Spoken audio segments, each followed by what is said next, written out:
If you're watching this live stream in the recording, then you can try skipping ahead, perhaps some substantial part. Right now I'm waiting for people to join in. Today's topic is Human Renaissance, Tantra Therapy and Coaching. I want to walk us through the process of Tantric therapy, what it encompasses, how it works, and what it does. Basically, a person, for example, comes with a certain issue, perhaps they even cannot formulate what issue it is, why they feel a certain way. And then when they come, you need how this work goes from them, not understanding even what's going on with them, but it kind of hurts, or they feel numb, they don't feel anything. How this work goes on to lead a person in a span of several months to living an embodied, authentic, and empowered life in which they can very comfortably manage different life situations, how they can relax, how they can feel activated, how they can manage their emotions effectively, effectively manage their communication, feel their body fully, and actually start experiencing this ecstasy, the heaven, this heaven on earth, the paradise that is in their body, that they are the source of, full connection with the world, fully kind of like very manageable, very pleasant, creative life. And I added my own twist to that because I myself, a creative person, whatever it means much more than just, for example, having certain hobby and doing some creative things, participating in some creative endeavors. Creativity as a whole is a huge thing. It's a huge deal in which we are connected with the world, in which we are feeling empowered to inflict the change on the world, to express ourselves in the world, to be a giver, to be a leader. And Human Renaissance is about that.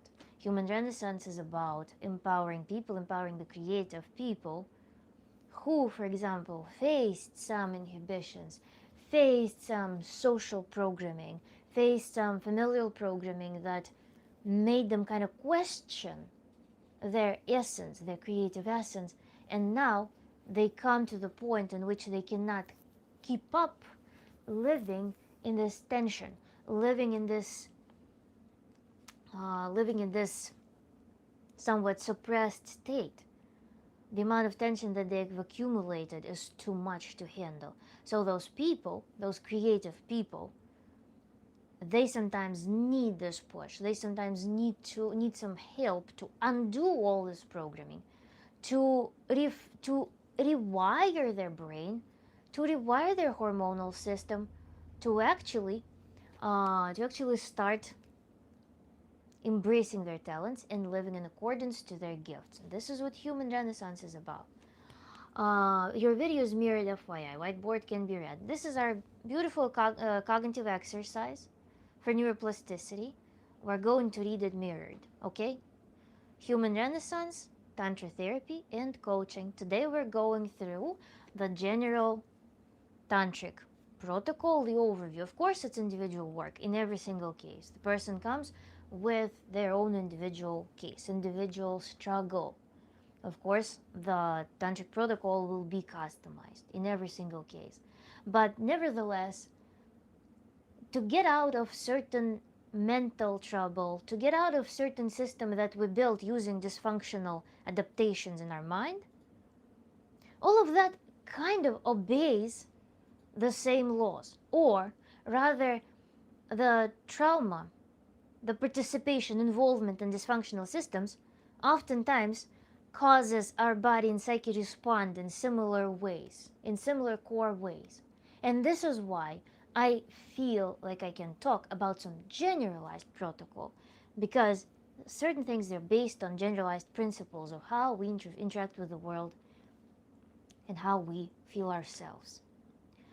So this is why I feel like I can talk about it. Today I have certain accessories I want to show you. Please, the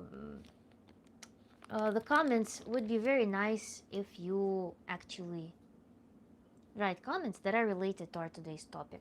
The topic is on the whiteboard. As I said, we're exercising our neuroplasticity. We're reading mirrored text. So please help yourself. Today I want to show you some accessories that are used in tantric work. I think it will be quite interesting. Here in the bag I have beads. These are the beads that I used for my first tantric sequence, for my first um, kind of session, for my first season of training in Tantra. And these beads are used to create kind of not a necklace, but you put them on the string and you use these beads as a representative of your goal.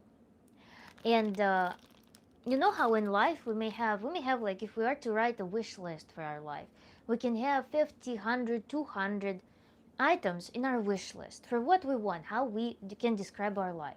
We can break it down even in more fine terms.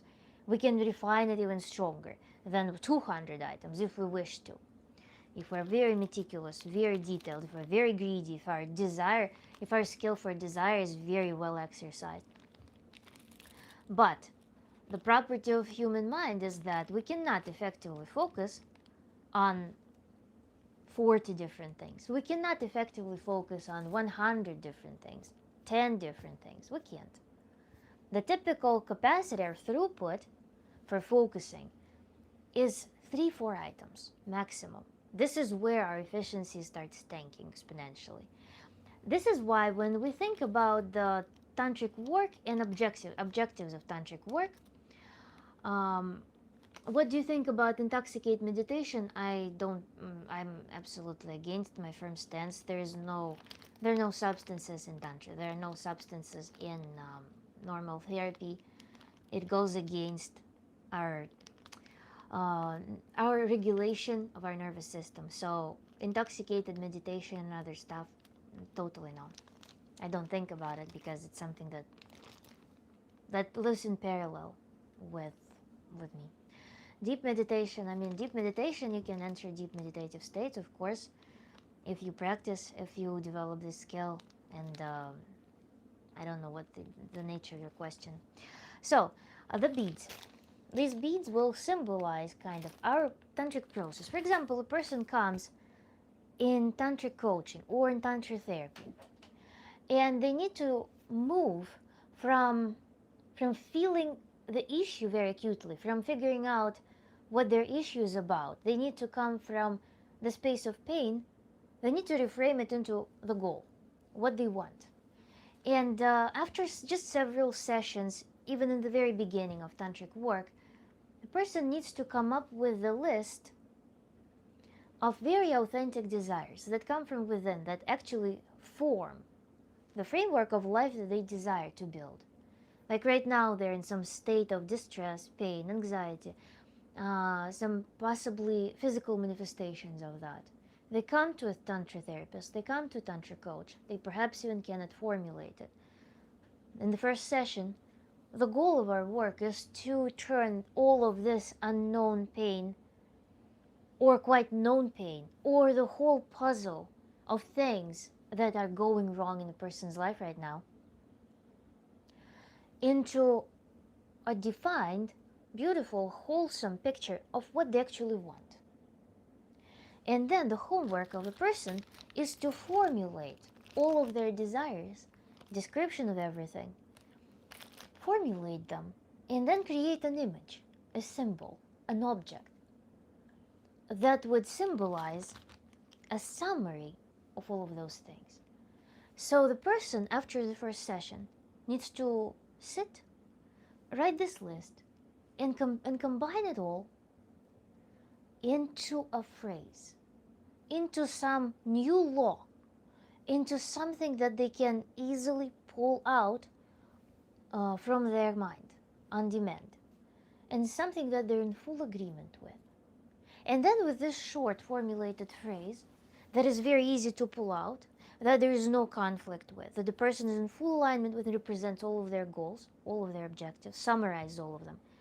All of those goals, that could be 50, 100, 200 of them, depending on your greed and ability to desire. These beads, they form this not piece of jewelry, it's just forms an object symbolizing all of those goals together. when they put them on the string, they form this very beautiful object that is sacred for that person, where all of those goals are written into and summarized. Because when we see these assorted beads, we cannot focus on all of them efficiently. But when we put intention into making an assembly of them, turning them into one united, beautiful object, we start perceiving them as the united, wholesome, holistic path. So this is the purpose of this first step of tantric work, in which we come from pain towards a goal. We come towards the goal and we turn it into material object. Why in Tantra we work with material objects? Why do we need that? Why do we need to summarize things? Why do we need to work with material objects? Because our mind is trained. We're trained to operate in material object. Our imagination, symbology is all tied to material objects. We can assign any feelings, we can assign thoughts, concepts, ideas to material objects. We can weigh them down. Because you can, of course, focus, you can meditate when you're proficient, when your mind has a habit of doing so. You can meditate on very abstract feelings. But how easy it is to actually focus on the material objects. How easy it is to imagine the symbols that stand for certain experiences, certain perhaps abstract experiences. And since we have the goal, we have an objective in our work, in tantric work. Because we have an objective, because we have a goal, it is in our interest to make this process as mind-friendly as possible, as easy for us to focus on it as possible. This is why we're using all of the tools, using our senses, and using material objects to symbolize something abstract, something unattainable right now, to actually be able to ground ourselves into this object. Hey there, hello. Today we're talking about Tantra therapy and coaching, and I'm giving the generalized protocol, the flow of work with Tantra clients, how Tantra works, what Tantra is. So you're very welcome to ask any questions regarding this topic. Right now we've covered the very first step of when a person comes to Tantra therapy. They bring perhaps not very well formulated problem that they're dealing with. They're stuck in life. It can be anything. It can be anything at work. It can be anything in personal relationships and self-realization. And we need to formulate into a goal. And then when you formulate into a goal, that's what I'm showing, the goal needs to be weighted down. From abstract plane, we need to materialize it. And this is why I was explaining how Tantra works with objects a lot. With objects, senses, imagery, such that our mind has something to grab, has something to hold on to, as opposed to working with purely abstract concepts. And so in this first step that we've covered, we formulate our task, we assign an object to that. Now, the mind starts doing a very important job. When we've formulated the task, when we formulated the goal, when we've assigned an object to that, our mind starts doing a very important thing of formulating and establishing and building the dominant. For example, you've lived for many months or many years with something that troubles you. You've trained your mind to default to something that troubles you. And it feels like a vicious cycle. Your body produces stress in response to this negative thought or some undesirable process in your mind, in your life. Then your body pulls up the thoughts that help to rationalize the impressions, rationalize the feelings. So you live in this vicious cycle in which there is only this trouble and your reaction to this trouble. and then perhaps some sporadic glimpses of things that you may want instead of what you have. But gradually, the mind works in such a way as you get more and more exhausted, as you get more and more drowning into this not so favorable environment, not so favorable life, not something you desire genuinely. It builds this tunnel vision, it builds this frustration, it builds a habit of living there. Because what we exercise daily grows. And another facet to it is when we exercise something, we're simultaneously not exercising something else.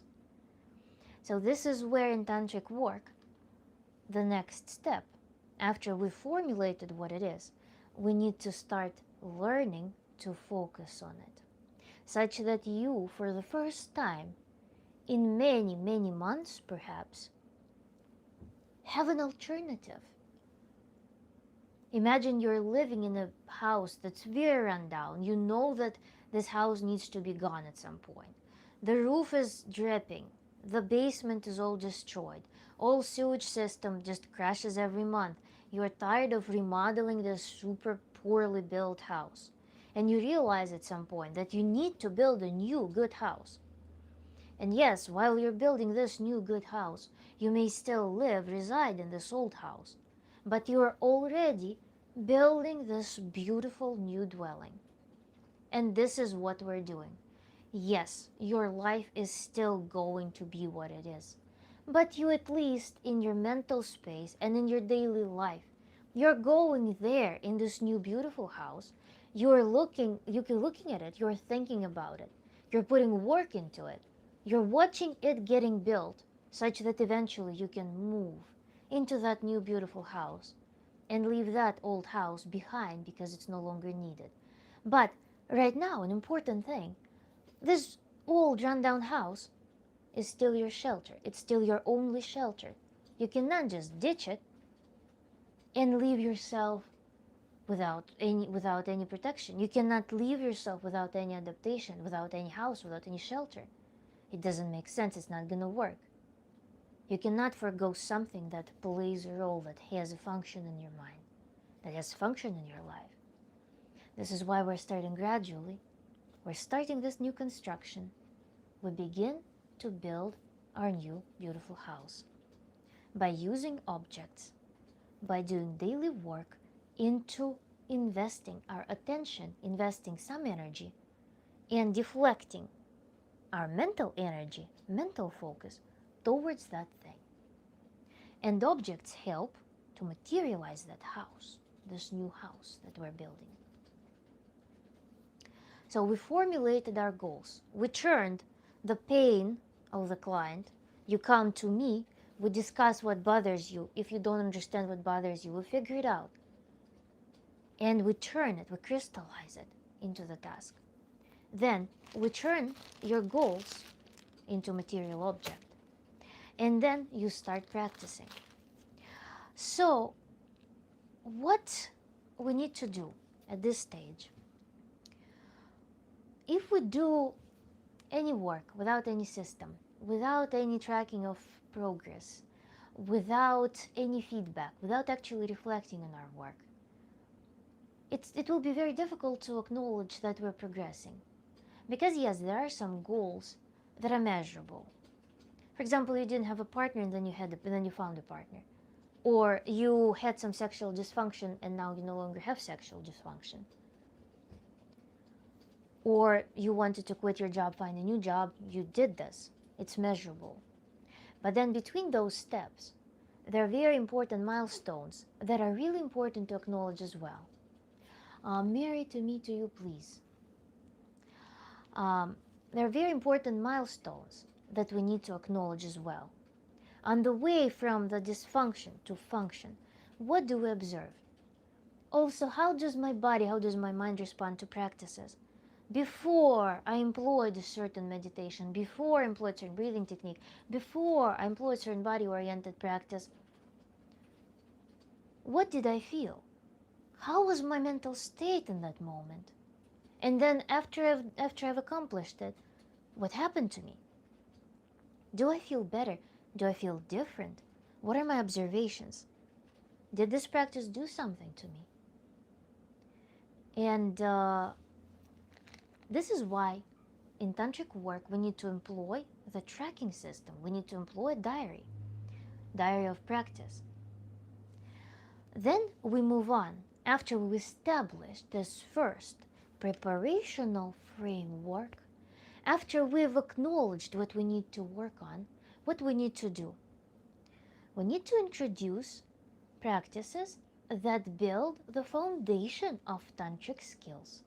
Something that will introduce us to how it is to work with my mind, how it is to work with the stimuli, how it is to work with my body.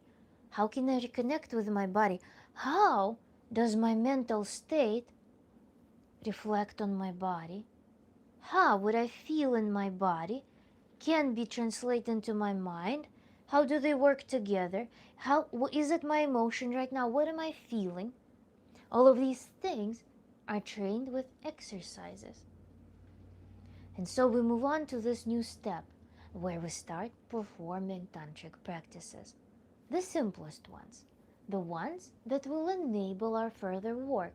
There's more complex and more demanding. Hello, you're very helpful. Thank you so much. Please stick around and think about the questions as they come. I'm reading the chat very frequently, so if something comes into in your mind based on what I'm talking about, drop in the comments. And here on step 3, we start learning focusing, navigation of the mind. Yes, pretty much that. Navigation of the mind, but not just between the thoughts, but between thoughts, between emotions and thoughts, recognizing what is a feeling and thought, what is rationalization of feeling, what does my body feel, how does the state of my body reflect on what I'm experiencing, and so on. So yeah, these are the skills. Focusing, the simplest techniques. On this step, we're learning the simplest techniques. For example, I have this shell and I have this bag. I can put them in front of me. I put them in front of me with some distance, let's say just like one palm of the hand distance. And I start performing relocation of focus. I focus on this object, then I focus on this object. Then what if I focus on both objects simultaneously? And what if I do 70% here, 30% here? Then vice versa. Then 90% here, 10% here. I learn to partition my focus. I learn to experience partial focus. Then I learn to focus and defocus. There is a very beautiful state of our mind that can be achieved through 2 similar tantric practices that I will soon post on my website.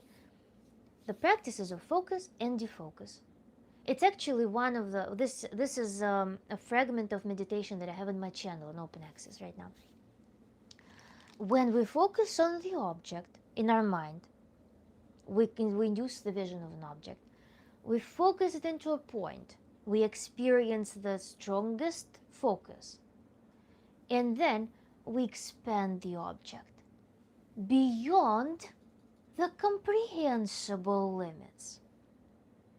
And in that moment, our brain enters a very special state in which it experiences the deepest rest.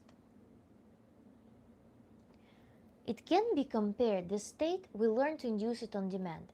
But sometimes, if we don't numb ourselves on a daily basis, you know how people, in the moment of stress, in the moment of some crippling anxiety, in the moment when they feel like they're kind of fatigued, their brain grabs the phone, their mind grabs the phone, and they start scrolling on something. They start doom scrolling. They start consuming some fast content. Instead of letting their brain rest. You know, if you go somewhere to nature, you sit on the riverbank, you contemplate the river, very calm flow of things, almost stillness. And then you even don't notice how you enter this very special state in which it becomes beyond comprehension. When you're just kind of in it, but above it, it's somewhere in between conscious and unconscious while contemplating. And this is the state that we learn to experience on demand.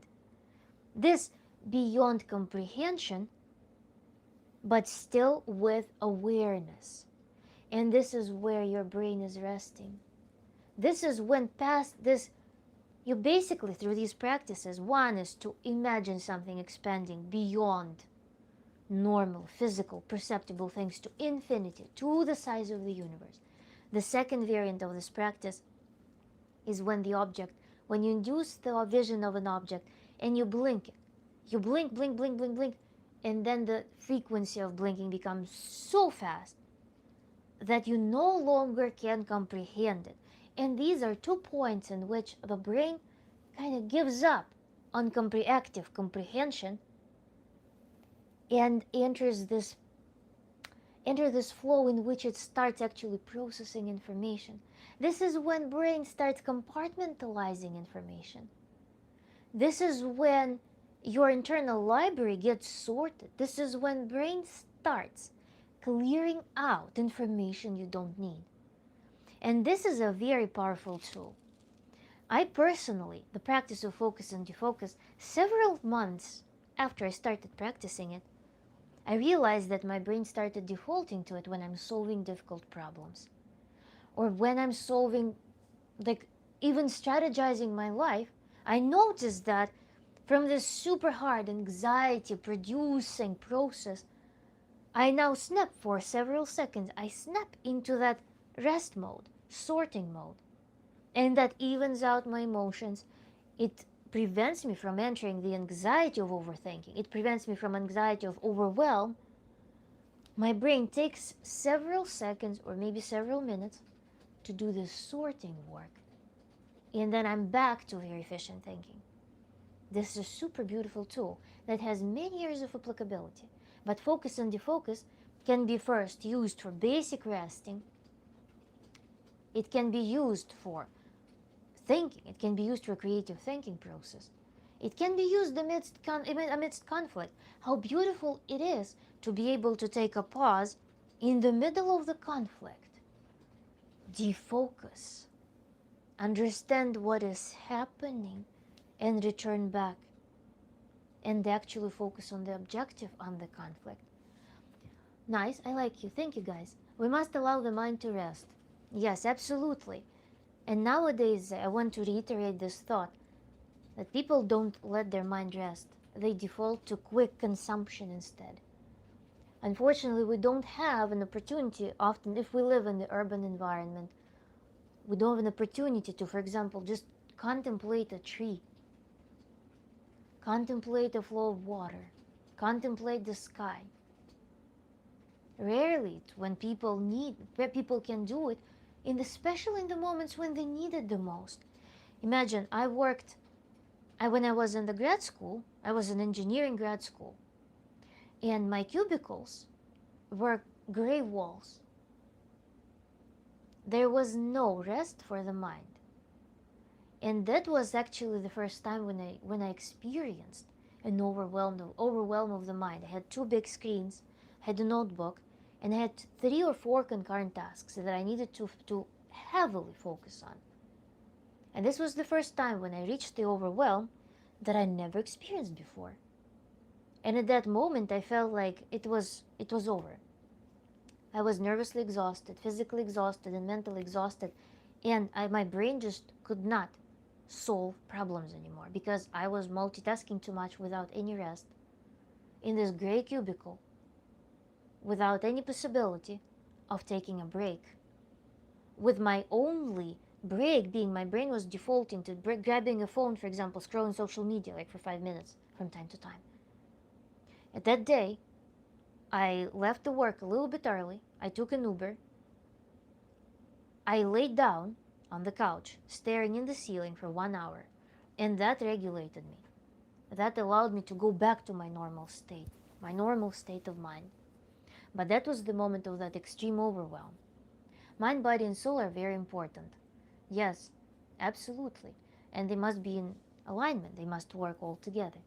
So defocus would be a super valuable skill for me to have back when I was in the grad school. Because this is where I could exercise in the most applicable, the most applied way possible. I would be really curious to do that. But then later, when I mastered this skill, I noticed how helpful it is in literally every life situation that requires very strong cognitive involvement in problem solving. So focus and defocus. How to work with focus, how we locate it, how we work with it. And then also, the second part of this work is how we can now connect our mind, our focus, and our body. We start connecting. How does my body actually experience emotions? How does my body experience something that we consider to be purely mental concepts? There are practices that exploit different polar states. We start working on that to introduce our body to those experiences, to awareness of experiences. Through first practices, warm and cold, or warm and cool, in which we imagine that we're experiencing sensation of coldness and sensation of warmth in different body parts, or in the sides of our body, in the half of our body. And we observe the switching that happens there. And then we move on to observing how happiness and unhappiness, for example, joy or sadness, feel in our body. We induce those feelings and we observe what happens physically through that. How are those feelings manifesting in the body? Can I actually observe those emotions, feelings, concepts inside of my body? What if I assign happiness to this arm and unhappiness to this arm, and then I switch from them, switch between them? And this is our next stage of training focus, now in connection with the body. I'm focusing here, I'm focusing here, and these are experiences that live in my body, and I can switch. And now, what important skill the brain learns through that? The brain learns to choose the states. It now opens the door to the possibility of actually having all of those rooms it can enter. It now sees that it has a choice. It can enter this state, happiness or unhappiness. It can enter this state. It knows, and it knows that they live in the body. This is the skill that we learn as well. Good morning, Miss. Always a pleasure to listen to your wisdom. Thank you so much, Chunky Cat. It's really, really kind words. I'm really pleased. I'm really happy to hear that. If you have any questions about our today's topic, we're talking about tantric therapy and tantra coaching and the structure of tantric work. And now we're on step 3 of our general tantric protocol, if we were to generalize it. So please think about your questions as you follow along. I'll be really happy to answer them. So now that we've learned focusing, defocusing, observing the states, knowing that we can connect with different states, we can enter different states. Right now, is it really? I can induce happiness and I can feel it? Wait, was it always a possibility? Sadness, I can feel sadness and I can choose to be either sad or happy right now. And imagine what a human who, for example, spent years living, gradually getting detached from their body, numb in their senses. Imagine what a revelation it is for this human. They've thought that the life happens to them, that they're a mere object of life when things are happening to them, when actions are inflicted upon them, that they have some fate that they need to endure, and endure to the extent that their body closes Their body can no longer handle all of the spontaneity of the environment, the intensity of reactions. Their body is numb, and then suddenly, it all was in my control? Was I really able to feel all of that, control it, switch between all that, all this time? Really? This is the super strong revelation, first revelation, that may happen to that person who lived in a state of antithesis to embodiment, antithesis of authenticity, feeling life, feeling alive. You should do voiceovers for American cartoons like The Simpsons or whatever. Very interesting and nice to hear. Thank you so much. But let's move on to our tantric work. On step 3, the person already wakes up. And at this step with clients, usually the miracle happens when they suddenly get introduced to the idea that this is my body, these are my senses, these are my emotions, this is my life, really? They go to their wish list, they go to their desires, to their goals, and they start adding things because suddenly there's first wave of awakening happening. How miraculous! I actually own something. This is me. This is my life. I can do this. I may do this. That's insane.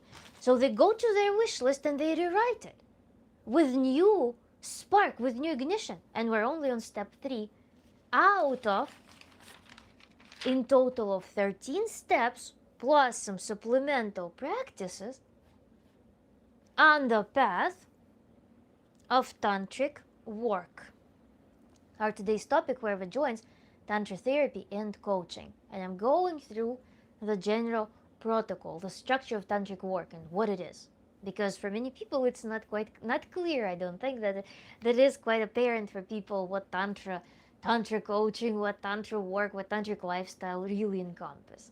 So we're going through that. And if you joined in later, please consider watching this stream and recording afterwards, because I go step by step. We're in step 3 and we're about to move on to even here I'm not done with step 3. On step 3, we're starting to introduce another aspect. The person learned how to work with their senses, how to connect with their body and senses, how they're all related. How can I control them now? The person who suddenly feels playful, they entered a brand new playground. They're like, I want to control it more now. What if I, for example, get triggered by someone? I feel anxiety all the time.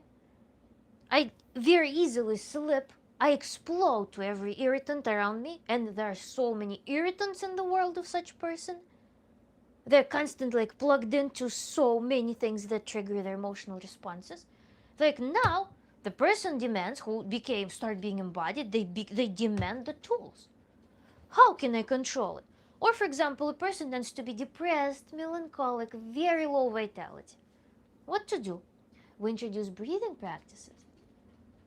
There are breathing practices that can do 3 things, if we summarize them. 3 things. Activation.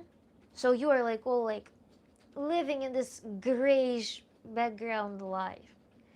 You don't feel this zest for life. You don't feel this spark. You tend to fall into melancholy. Second thing,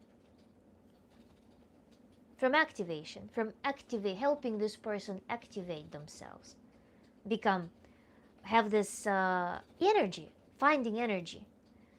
We can have very anxious person who is easily scared or easily angry. How can this person regulate themselves besides just playing their aggression out, exploding emotionally, verbally, through movement? We need to find some breathing practice that helps them to soothe a little bit. And then we balance the two. We balance the excitation and we balance the soothing effect. Whatever dominant characteristic, temperament, or typical emotional background of a person is, we design a custom breathing practice or sequence of practices to regulate them.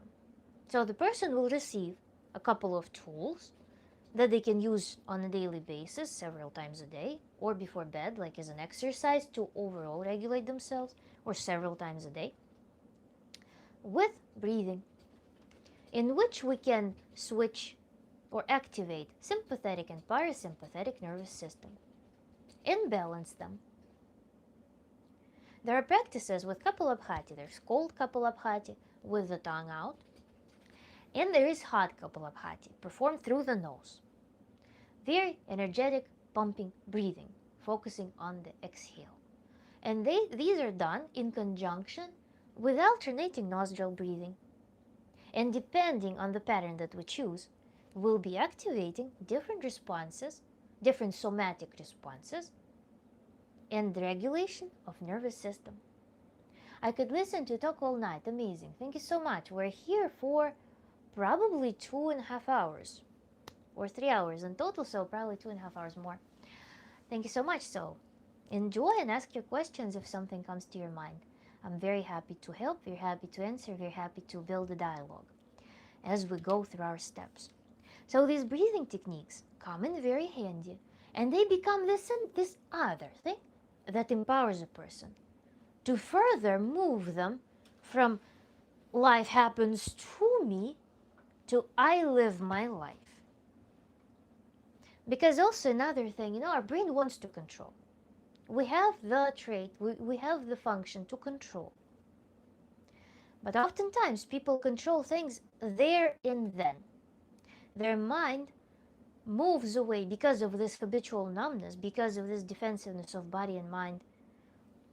Their mind starts trying to control there and then, when it actually is wired to control here and now. So what we do, we put this, empowerment, this empowerment is basically giving a person tools to control in here and now. Experiences, connection with experiences, breathing. And this basically addresses one of the tantric principles, that we're not crushing the functions, we're not getting rid of things, we're refunctionalizing them. We are readopting better tools for certain function to be performed. We are moving our focus from what we don't want to what we want, but we're not canceling the focus. We're not leaving a person devoid of something very vital, something fundamental for their psyche. We're not abandoning them. We're not leaving them in emptiness without tools. We're not telling a person, stop worrying. The psyche already, the mind, the brain, the physical body already produced energy, electricity. It already fired up to worry, to focus on some concept that is worrisome. We cannot just take this electricity, this energy, and dissipate it into ether. There's energy conservation mechanism, and instead of resisting, we can, actually, this is the mechanism of how autoaggression works. The person can suppress it, but this suppression will be against the human itself. This energy will turn into dysfunction. It will turn into some buried problem. That's why we don't suppress emotions. But we can deflect this energy, this mental energy, into another concept, into thinking another concept that we fire up in our neocortex. We just remove where we place the focus. We move to a different thing. And this is what happens when we work with our controls, when we work on our senses. I'm not controlling some president of some country. I'm not controlling my relatives. I'm not controlling my friends who live stupid life. I'm not controlling my co-worker that said something to some other co-worker. I'm not controlling all of that. I'm controlling here and now. And thus, I'm not frustrated. I'm not prohibited to control. I still can do it. I just do it on better terms. Similar analogy is, I have $100. I can spend $100. I need to eat. I need to eat. I have a need to eat, and I have $100. I can spend $100 and buy 10 boxes of cereal and some garbage candy. Or I can go buy myself high quality meat, some high quality fruits, some high quality cheese, and I will be fully satiated. As opposed to being hyperstimulated for no good cause at all.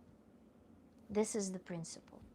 So on step 3, we learned focus, defocus, management of focus, focusing on the body, mind, states, connection between body and mind, how we control our states, and also breathing tools. Breathing tools that will help us to further regulate ourselves, balance our nervous system. And now we're ready to move on to step 4.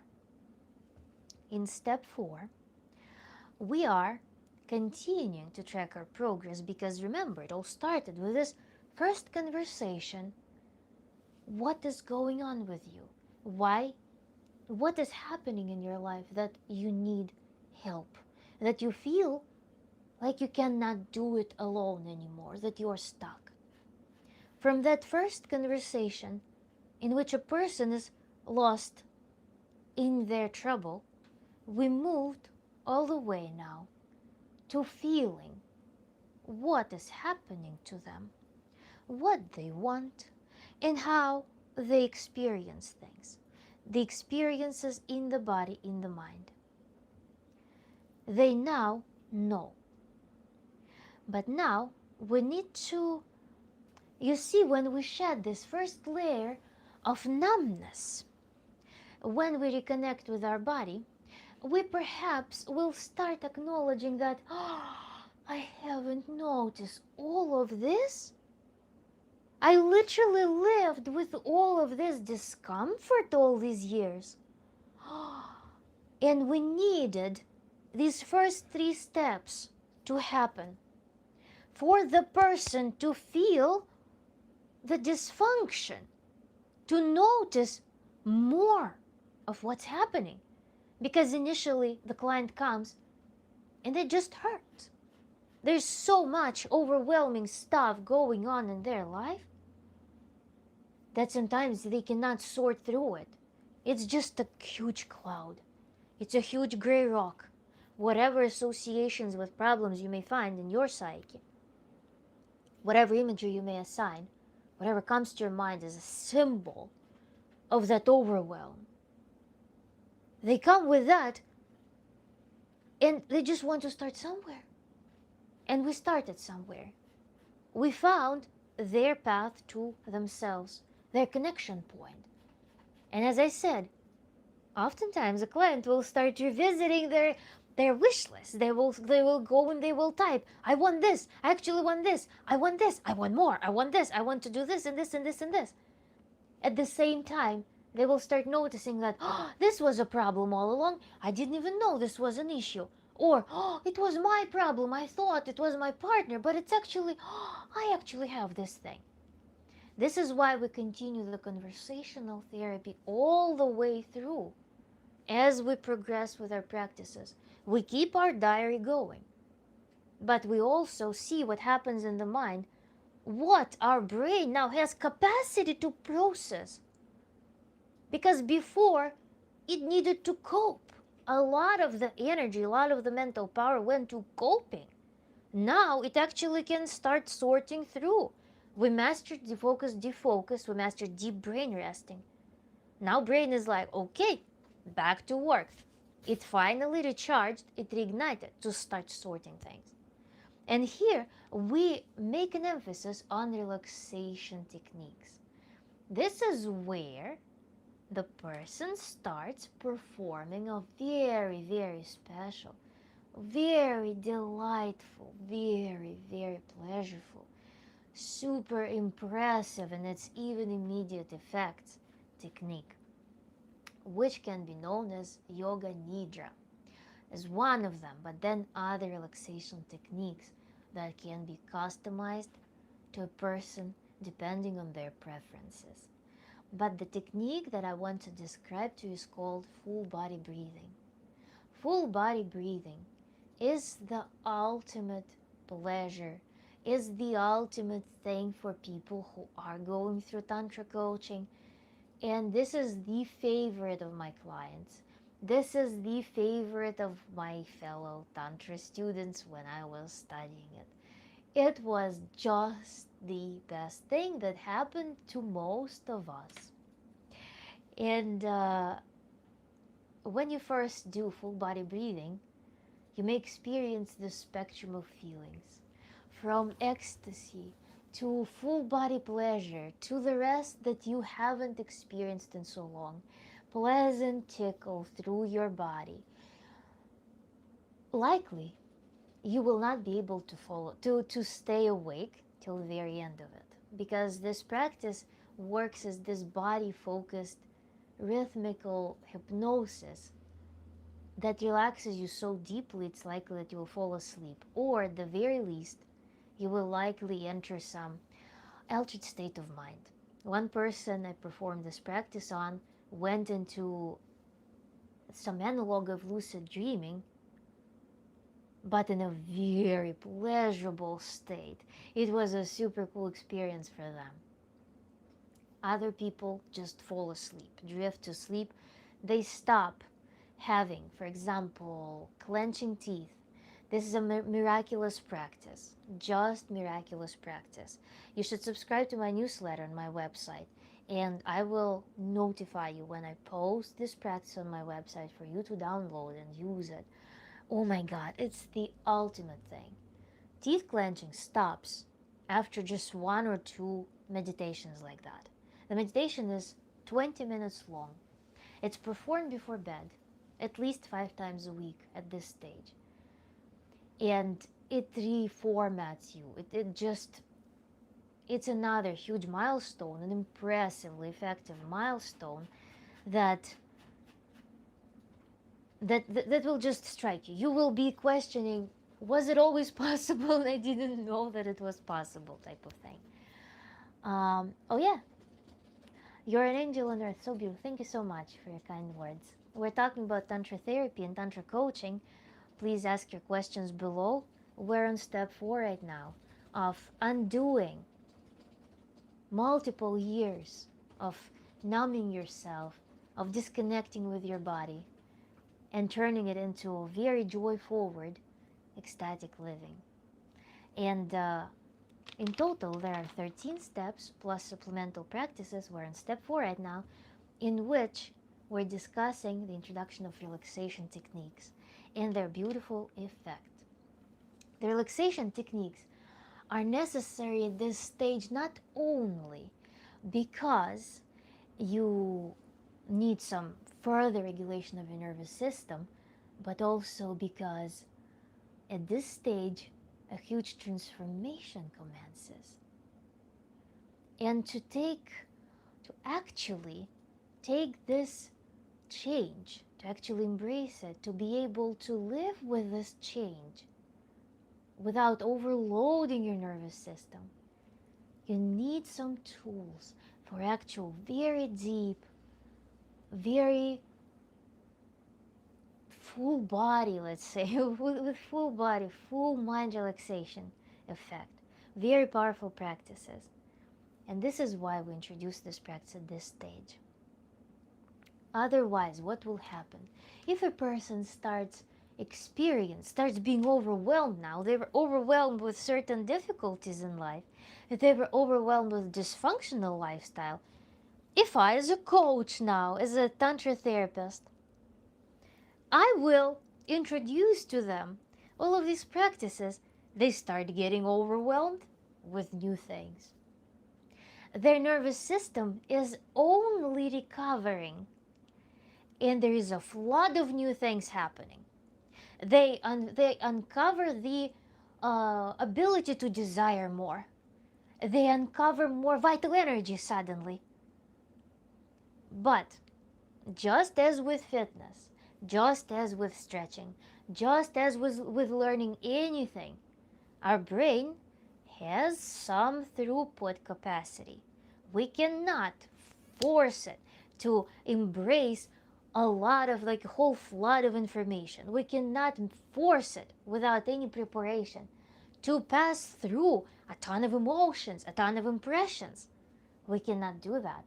This is why we prioritize relaxation practices, such that there is deep rest, such that excited state doesn't turn into an excited anxiety, excited tension. Because if you're a person that's easily agitated, it can be equally, like, there could be good experiences or bad experiences could equally agitate you. You might have insomnia, for example, from being ecstatic about something, or you may have insomnia because you worried about something. This is why we do this, prioritize this procedure, prioritize this technique, this practice. We do it 5 days a week to keep our brain healthy, to let it rest, to let it recover. Back off. Oh my God. Thank you, guys.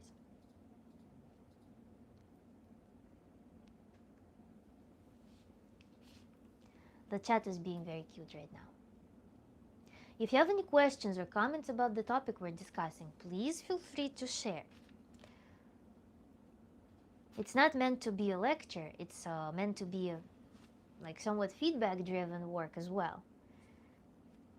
And also, please, while we're taking this little break, rawformoflife.com, Human Renaissance, is where you can schedule a tantric session with me. The first session is 50% off using the code FIRSTRFL. And I will be very happy to work with you if you, of course, have some cause, which can be either that you are in the dark tunnel of your life, or if you just want to improve your experiences. I have a whole list of things that I work on within Human Renaissance, not exhaustive list, on my website in the description of the coaching program. Would this help the nervous system after being shocked by a neurotoxin? Depends on the neurotoxin, what you mean by that, and being shocked by that. Those practices, of course, if you mean that you had the very strong chemical intervention that put you, describe the state, basically describe the state such that I use your wording for it. But this practice will surely help, because any restorative work in our body happens best when any restorative work requires very deep rest. It requires all resources to be flooding the spot that requires the most attention. This is why, yeah, we opt for deep relaxation techniques, deep relaxation practices, because through them you can actually remove blockages in the body. Blockages being not some metaphysical, some woo-woo concept, but blockages as sites of tension, sites of fibrosis, sites of local inflammation that happen because of tensing the body up, for example.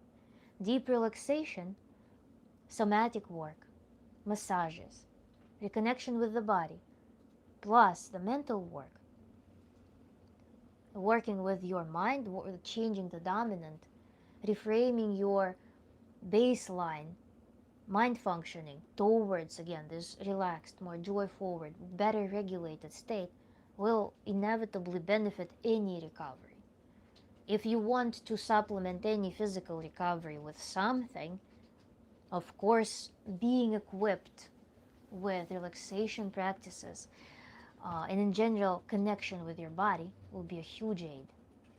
This is a really important thing, because part of the healing is your ability to connect with the body part and work with it, not from the spot, not from the state of, for example, how you can perceive, even some trauma can be perceived as, I will focus on it, I will tense it more.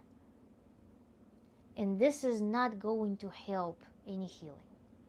An important distinction here, an important point to be aware of, is when we work on relaxation forward practices, and when we learn to work with our focus such that we can allow defocused state such that we can allow this dissociation. This is when we can start working with our body without pushing. Imagine a good example would be I will probably massage would be a good example. Imagine you start massaging something with a lot of pressure, with a lot of force. You, for example, you have some strain in your muscle and you start like, haha, I will massage you out. There is pain. You keep pressing on it. You keep full attention to it. You feel irritated about it. What will happen? Your muscle will tense up more. As opposed to if you melt into that muscle, you're just applying gentle, comfortable pressure. And you allow the site to just melt. Your impact becomes soft. You're just applying some gentle pressure. You're allowing the blood flow, and you're associating the site with your mind. You're building a relationship that this is the site of care. This is the site of pleasure. This is the site of this gentle, tender attention. You're putting energy there that is not abusive, like re traumatizing it. This is the healing energy. The psychological analogy would be ill attachment versus healing attachment. In healing attachment, where you have safe space, when you have some space of autonomy, of authenticity, where you're not being pressed into anything. You're just allowed to be, and through that, you start healing. Through that, the internal reserves start allowing the healing process. And you're through this gentle awakening, very like pleasant, very tender impact. You start getting acquainted with the body part that requires attention. And when overall you are relaxed, it of course helps on many, many levels, because our attention, we cannot separate our mind and our body. They work together. All our senses, imagine your nerves, part of your general nervous system, everything, all interactions with the world, all perception of the world is your nerves. And everything that weaves around your internal organs, stimulating them or making them restful, relaxed, all of that is also nerves. And your perception is also tied to your nervous system. All of your perception is through the nerves. So the laws are the same for the body and for the mind. And we need to work on them in conjunction.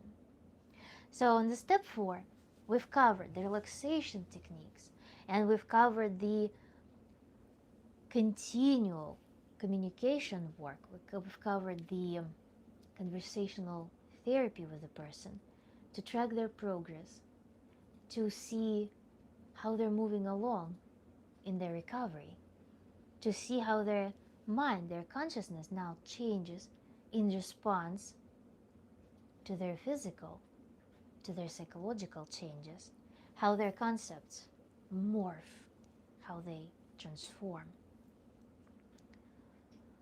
And then we start applying the work with attention and focus as well. Here, this works. Let me drink a little.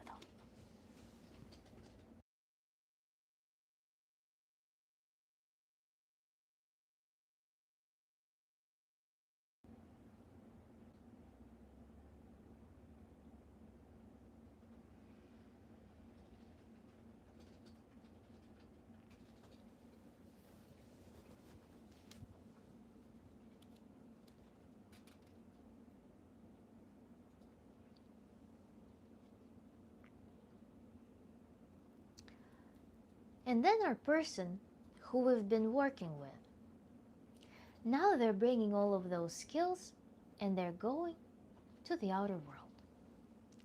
Now they enter the plane of interpersonal relationships.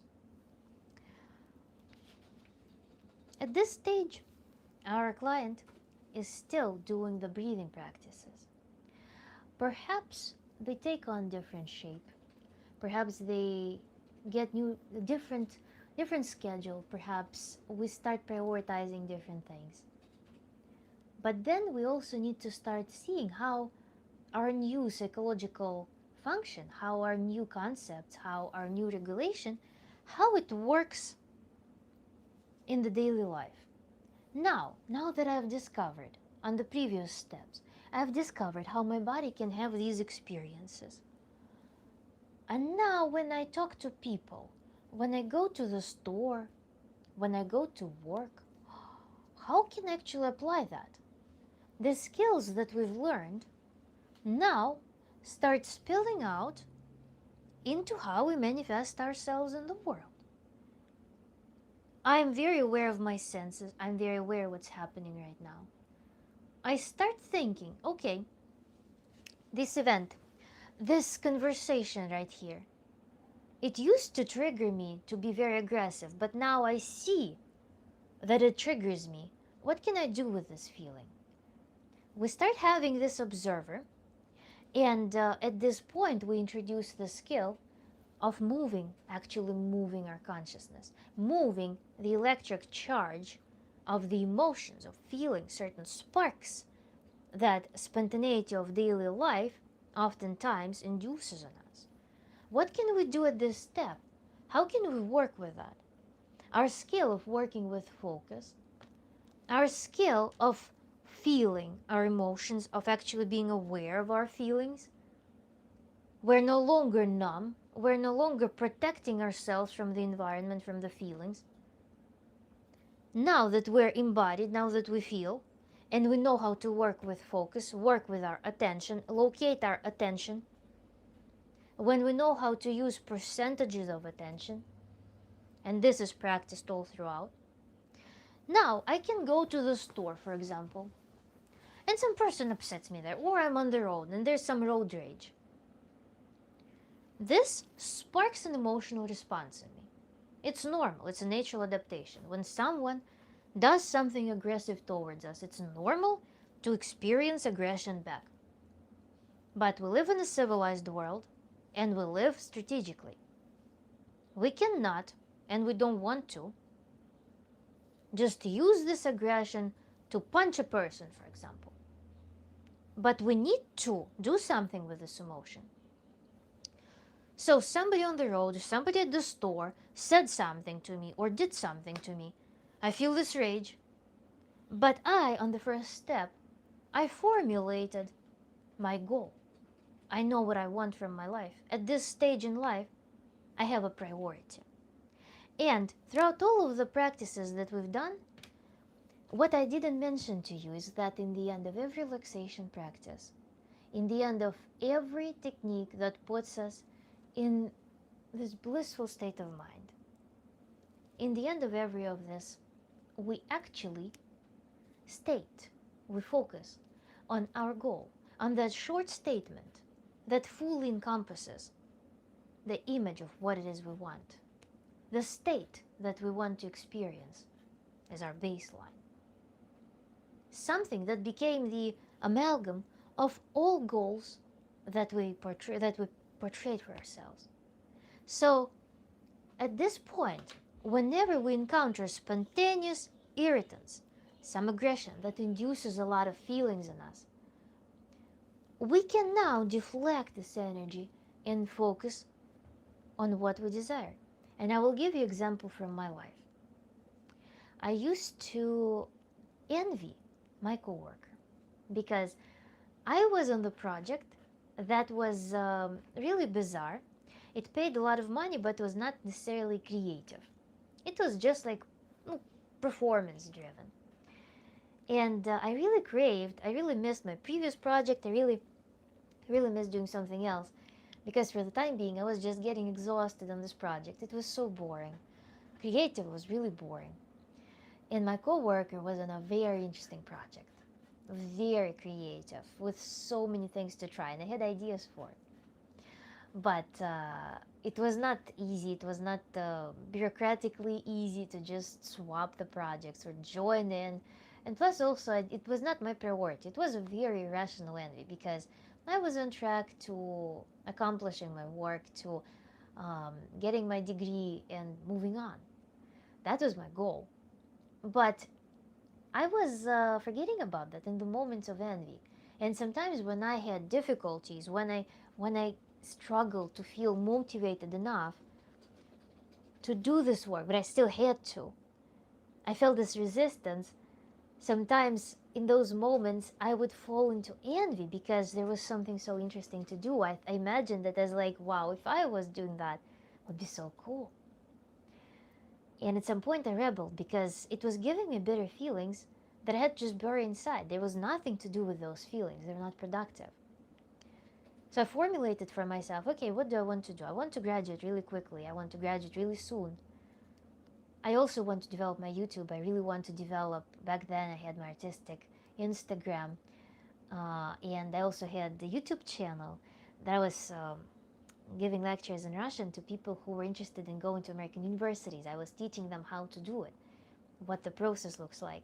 I wanted to develop my YouTube project, and I formulate all of these things as my actual self-realization ideas. And whenever I would have this irrational impulse to envy, super bitter feeling, like it rises up, it triggers all the body to feel this electricity buzz. I would think about that and I would be like, okay, one action to do towards my goal. One action or very deep contemplation of the goal. These are super cool tools. And then in your daily life on step 6, when you start practicing this deflection of your focus, deflection of the electricity, mental electricity, towards your goal, you can start doing it in different fashion. As I mentioned, you can just focus on the idea, on the concept, on the feeling, on the framework that you want to build. Or you can actually take an action. If it's a very strong, a very large amount of aggression, very strong emotion that is triggered inside of you, you can actually, if it's doable, if it's feasible, you can just go and take an action towards it, fully charged, while thinking about what you want. This will be a very beautiful, very, very beautiful process. And actually taking action is our next big thing. When we regulate ourselves, when we're no longer beaten up by life, when we're no longer fatigued, when we're no longer feeling like life happens to us, we start introducing action. This is our next big step, because how are we going to move towards our goals? We need to take actions. Now that we have all this energy, now that we know how to access energy, how to use this energy, we can start actually using it, applying it. And now, for example, when you were really mentally struggling, when you were in this tunnel vision, when you were in perpetual anxiety, when you were not seeing things clearly, how could you clearly think about the structure of the business you want to build? How could you present yourself authentically and even fathom the idea that somebody would be looking at you? For example, if you want some like social media realization, presentation of yourself, how could you imagine going to talk to your boss about the raise, or moving you to some other project or some other position, or going for the interviews for other jobs? How could you go on dates when you are so down in such a tunnel vision of some perpetual concept that just cycles in your mind? You're no longer in that tunnel. Now life becomes just a store. It becomes an assortment. They're just picking from. At this point as well, or along the lines of these points, we start to work with different concepts. And as we approach next steps, I want to see if you guys have questions. If anyone has questions right now in the chat, please write them down. And we're going to move on to something very interesting, which is to explore that store of life. When suddenly, from living in some like tube, some tunnel, some cave, you're no longer scared to come out of it. But what do you face when you come out of it? And what concepts live in your mind that prevent you from seeing this full assortment? How are we going to work on that? Let's figure this out. I'm waiting for the questions for a couple of minutes. I'll also take a sip of the drink, and we're going to move on. There will be one intermediate step here, between what we already covered and working on establishing the view of this beautiful store where we can see a bunch of things and we can actually see the possibilities that were never presented to us before.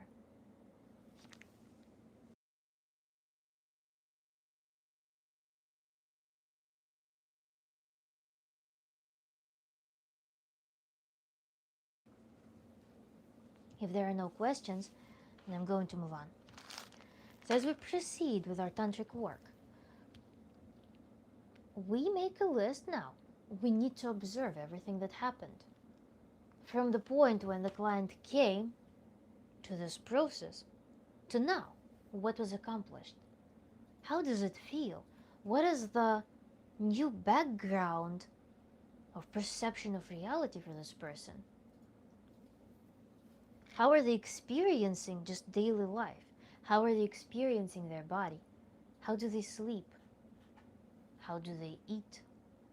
How do they enjoy life? We need to monitor all of that.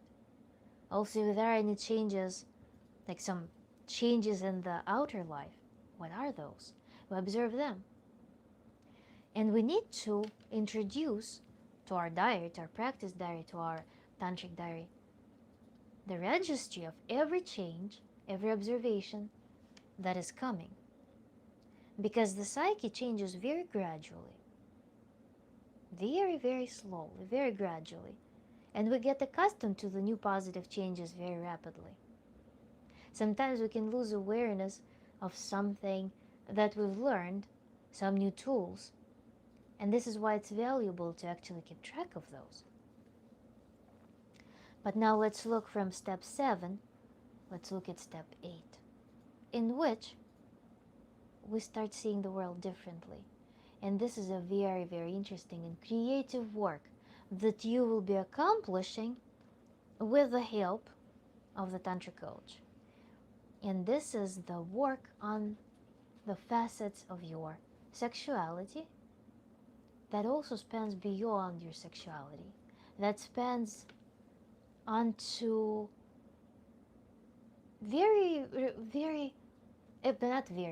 that spans into every manifestation of yours in the world, in every system where you have relationships with. What are you in the relationships with the world in general? What are the facets that you have? Because one of the cognitive distortions is one of the habits, automations that people develop. They get stuck in one role that's most comfortable to them. Not comfortable in the sense that it's fully comfortable. No. It's the role that is comfortable for them in the sense that it provides them some basic security. It brings them places. It's like living in an old house, run-down house, as we talked about in the beginning. Or driving an old car.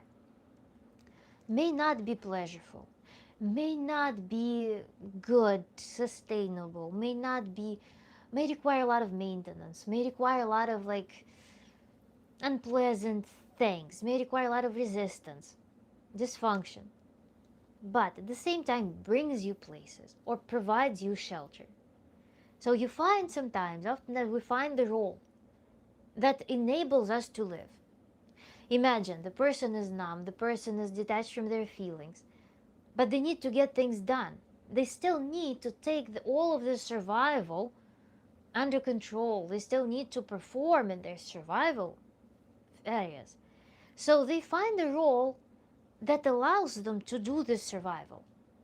And as they get buried under the layers of anxiety, frustration, different overwhelming things, this role is the thing that moves them. That's the thing that brings them places. But this role may not be functional for embracing the whole breadth of life. This role was useful for you when you lived in a cave, when you lived in a tunnel. Okay, you could get by with this role, but living in this role with all the adaptations that you had, that we've already started uncovering, we've started healing from them. This role is no longer serving. You realize that this role aided you on the one hand in survival, but then on the other hand in suffering as well. So what to do? And here's the question: do you know your full spectrum? Are you in touch with all of the personas, with all of your qualities, with everything that fills you up, with everything that charges you, with everything that potentiates you? Are you familiar with those things? What are you actively rejecting? Something that gives you like unpleasant emotions, like rejection. For example, your mom was abusive and you watch some behavior in your mom, you're like, never. And you act the opposite way. Something that you positively agree with but not exercise. Something that you aspire to have. For example, the person I want to be, the qualities that they have, but you don't tap into them regularly. You're stuck in one role. You're frozen in one or two roles. So there are things that you are actively rejecting, things that you would really want to embrace but you're not exercising. Then there are things that you're not even tuned into.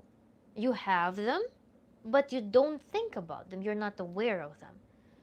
And another phenomenon that happens with all of those features, with all of those personas, with all of those facets, is that sometimes you may be connected with some of them, but then you misplace them, you misuse them. For example, you have very strong critic. Your very strong critic has a very useful application. Your very strong critic is really good at strategizing things, at polishing up your product. If you want to start a business, you polish up your product, your internal critic is there to perfect it. But is your critic good when you're only getting started, when you're trying new things? No. Is your critic good when you're trying to enjoy intimacy with your partner? No. Is your critic good when you're dreaming about something, when you aspire to have something, when you're building something that excites you? Is it good to invite critic in that process? No. Is it good to use a critic when you're exercising discernment, when you're, for example, shopping for something, or you're choosing some path for yourself? Probably yes. It is important for you to use critic in the moments that require discernment. So we need to use those roles smartly. Not only we need to discover them, we also need to find their functions. For those who are joining, our today's topic is Tantra Therapy, Tantra Coaching. I'm going through the flow, the general workflow of Tantra work through the general Tantric protocol that is universal in general terms. So I just want to illustrate how Tantric work progresses. In total, we have 13 steps. We're on step 8 right now. I am giving the introduction to step 8 of our Tantric work. And I really encourage you to watch the stream and the recording because all of the previous steps are very well explained there. So if you want to understand it better, go ahead. Plus also, if you want to work with me, Human Renaissance, rawformoflife.com. So, here we introduce this work with the facets. And we start with sexuality. Sexuality in general, I would reframe it as libido. There's libido and there's mortido. Libido is everything that fuels us in life. Sexuality can be your passion for work is awesome and inspiring, helping heal the world, sending much love. Sexuality can be reframed as libidinous energy. For example, I cannot separate sexuality as the corporal thing and sexuality as as just being in the world. To me, it's just an overall give and receive energy.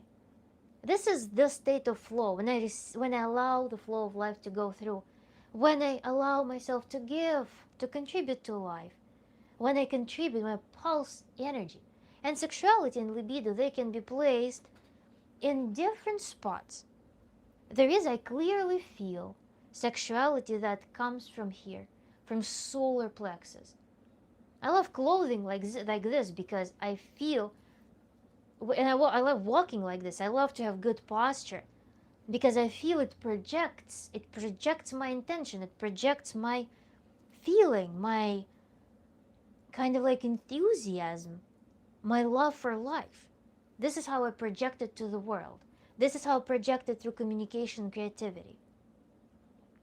But then there's also lower belly. There is another side that is perhaps more sacred, that is perhaps more rooted. But this is another facet of sexuality. Sometimes there is a disconnect. My problem was that I lifted my energy here, my libidinous energy was projecting here. But I was not so much connected with my lower belly before. It was a huge work for me to actually go and connect back to the pelvic floor, to the lower belly, to this side of sexuality and libidinous energy. I experienced some, in my second relationships, I experienced some events that blocked me in that area. And it took me multiple years to understand how to work with that. And unfortunately, I found the ways. Tantra was really great aid because it opened my eyes to the fact that sexuality can have different placement. Libidinous energy can be projected, stored, experienced in different areas, and I found that block that I was not aware of before. But back to our topic. We're working with facets of sexuality, facets of libido, facets of our libidinous energy. Everything that is our resource, every method that we can use to interface with reality, with the world, communicate through this life force. Very, very beautiful thing. And in this work, we go back to the conversational therapy again. We go back to the conversation. And our goal, my goal with the client, and the client's goal with me, is to create an exhaustive list of things that they identify as their libidinous force. We're going to go through everything, every triggering thing, everything that perhaps was hidden because of shame, everything that was suppressed, or something that was forgotten, all the imagery that strikes this libidinous response. And we locate them, we sort them, in which associations, which body part, which site in the body they belong to. And then we do some interesting alchemy in that process. But the first step is to identify everything. How we fill the vessel of our libidinous energy, how we fill the vessel of our love with this world and exchange. Everything I want, everything that sparks me, we need to fill it to the maximum. No compromise here. Whenever we feel that something is missing, that little drop, we need to go and investigate. A meticulous work to bring you to the full authenticity, to bring everything up from the dark cellar of your psyche, from some stinky basement, everything that is libidinous to you, everything that strikes your arousal, physical, perhaps shameful, perhaps forbidden, and something that is very light outwards, something very playful, something very creative. All of these things we need to put together in this beautiful jar and start working with that. And when you face all of those roles, there are several things that we need to start doing. First of all, the mere recognition that these roles exist will spark in your mind this resourcefulness that I can use it now. Exercise the roles that you feel you would benefit from the most. For example, my good example, very easy stereotypical example, hardworking woman, forgot how to be embodied, forgot how to enjoy life, forgot how to flirt, forgot how to be soft, forgot how to just surrender. What is the archetype in your psyche that can connect with those energies? Can you dress it? Can you find a melody for it? Can you find an image for it? How can you reinforce this thing? This is where it becomes very creative, because every facet of sexuality, every image, every, and again, sexuality in the libido sense, in this libidinous vital energy sense, every facet, every stimulus can turn into a creative project on its own. You're building a collage, you're building a symphony of yourself, and you can find, as I said, you can be creative. You can find a makeup, a hairstyle, clothing, melody, movie, image, object, anything and everything. The more things you put into reinforcing and completing the things, the items that you find in your psyche that form your libido, libidinous energy, your vitality, everything needs to be reinforced as much as possible. And the better you do it, the more you will feel connected with it, the easier it will be for you to switch to it. And here, look at this. Our skill of switching focus, pivoting between different dominants, will be very handy, because I come from work, I'm no longer at work. I'm on the walk from my workplace to my home. I can experience this pure human animalistic experience if I, for example, walk through, like along the river, some park. I can fully focus on my breathing.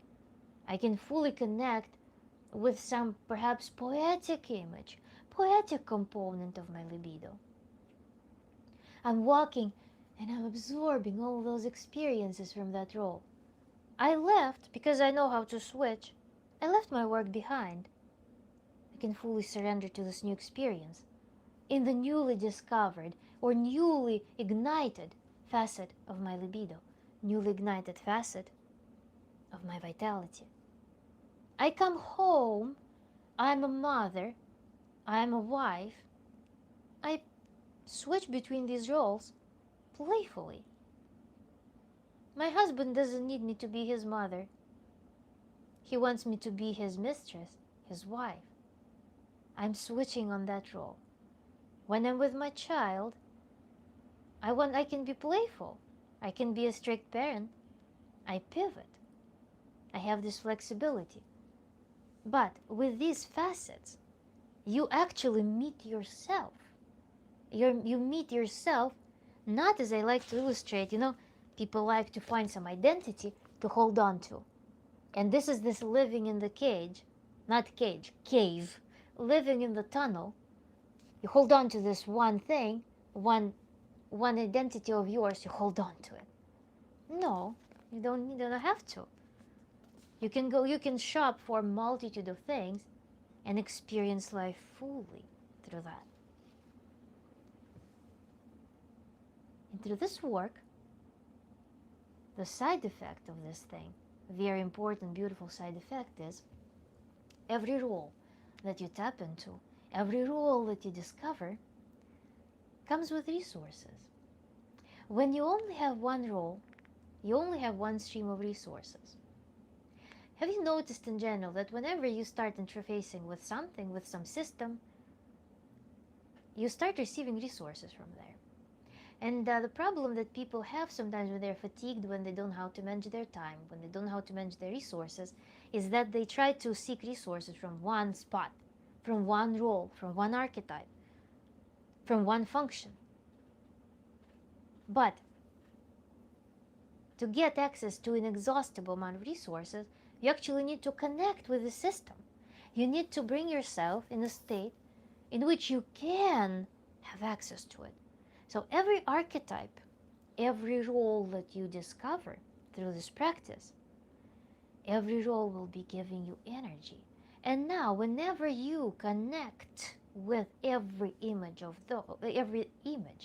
every attribute of every role every role from your assortment, whenever you put that piece of clothing, whenever you put the flower in your head for some role, it will give you energy. This is the secret. You cannot exhaust one role and expect that it will be bringing you any energy. You need to be connected with the role appropriate for a given system to feel the energy, to receive it. Think of it right now from the outside. You're not in this process right now. You're outside of this process a little bit. But how you can feel it is turn the music. You probably have something in your playlist for sad mood, for work efficiency, for happy mood. Play it. No matter what your mood is, you will likely be able to induce some of the mood. You will be able to connect with that new energy. This is how it works. And then through this practice on step 8, when you discovered your facets, when you discovered how an exercise, how you can connect with them, how to induce them on demand. And actually, this can be a work in progress as well. Later in life, you can discover that, oh, I want to, for example, start a big creative project. I need a lot of energy for that. You can start tapping into imagery. You can start tapping into personas, even personalities that carry the energy that you need. You can start harvesting it. This work is very expensive. It's not even, first you fill your vessel, but then you can also grow, expand, and find things that you resonate with somewhere from the external world as well, and start harvesting those things, start connecting with certain archetypes and imagery. You can start, after all, you can become a very effective giver. You can start sharing this resource. Because when you're just beating in one point, living in the tunnel, in one archetype, you're exhausted. You're exhausting this role. The person who was at work got tired. What do you want from me, stupid partner? Do you want me to entertain you now at home? No, I'm tired. I'm tired at work. You cannot share anything from that. You're barely surviving. You're exhausting the role. You're exhausting yourself. How about now you found new roles, new energy? You plugged yourself in to the infinite source. Now you can start sharing it. You can share it with yourself to heal certain things in yourself. You can share it with your loved ones. A very beautiful practice. You can experience it really easily. When you fill yourself and perform certain alchemy that we study at the sessions, that we do at the sessions, with all of those fasts, it probably will be a little bit too difficult to explain in the talk, the exact methodology of how it's done. When you fill yourself, when you filled your vessel, energy vessel, you can now transmit it to others. Your communication, now that you are complete, energetic, you don't feel like being a parasite, clinging to anyone for energy. You can become a giver because you found an inexhaustible source of energy. You go to others as a giver. You can share your energy. You will, at this step, you will experience something absolutely magical. You will feel, you will see others as complete people. You will see the world alive. you will see everything from a very different perspective, a very beautiful and wholesome perspective. And when you interface with other people, you will be able to give them, through your touch, through your glance, through your communication, through your verbal channels, through intimacy. Now you are not just grabbing. You don't just feel either that people, you know how when people, especially introverts, are exhausted, they feel like people are just preying on them. Whenever an introvert goes out, they feel like people just go somewhere inside and like grab, grab, grab. They feel really intimidated, they feel really like defensive from that. Or extroverted people who like to prey on other people, they feel like they're always in lack. They need to grab, grab, grab for themselves. And then some people start shying away from them. You become an autonomous source of energy. Now you're ready to actually exchange. Exchange not from deficit, exchange from being filled. This is a striking milestone. This is where you will be, for the first time, perhaps seeing very brightly mirrored state of yours. Because in every partnership, in every relationship with human, our personal properties, they are very brightly seen. This is where you will see that. And we're moving on to step 9. If you have any question, guys, please drop them down and I will drink.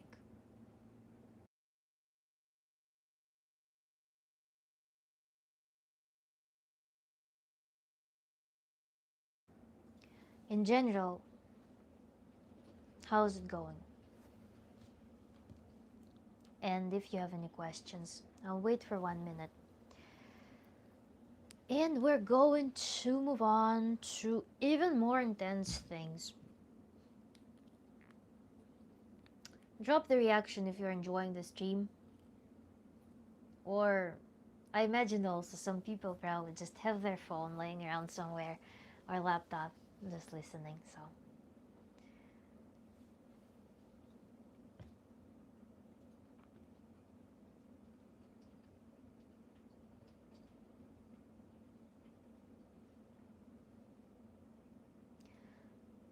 thank you. I see the reactions. I really appreciate that.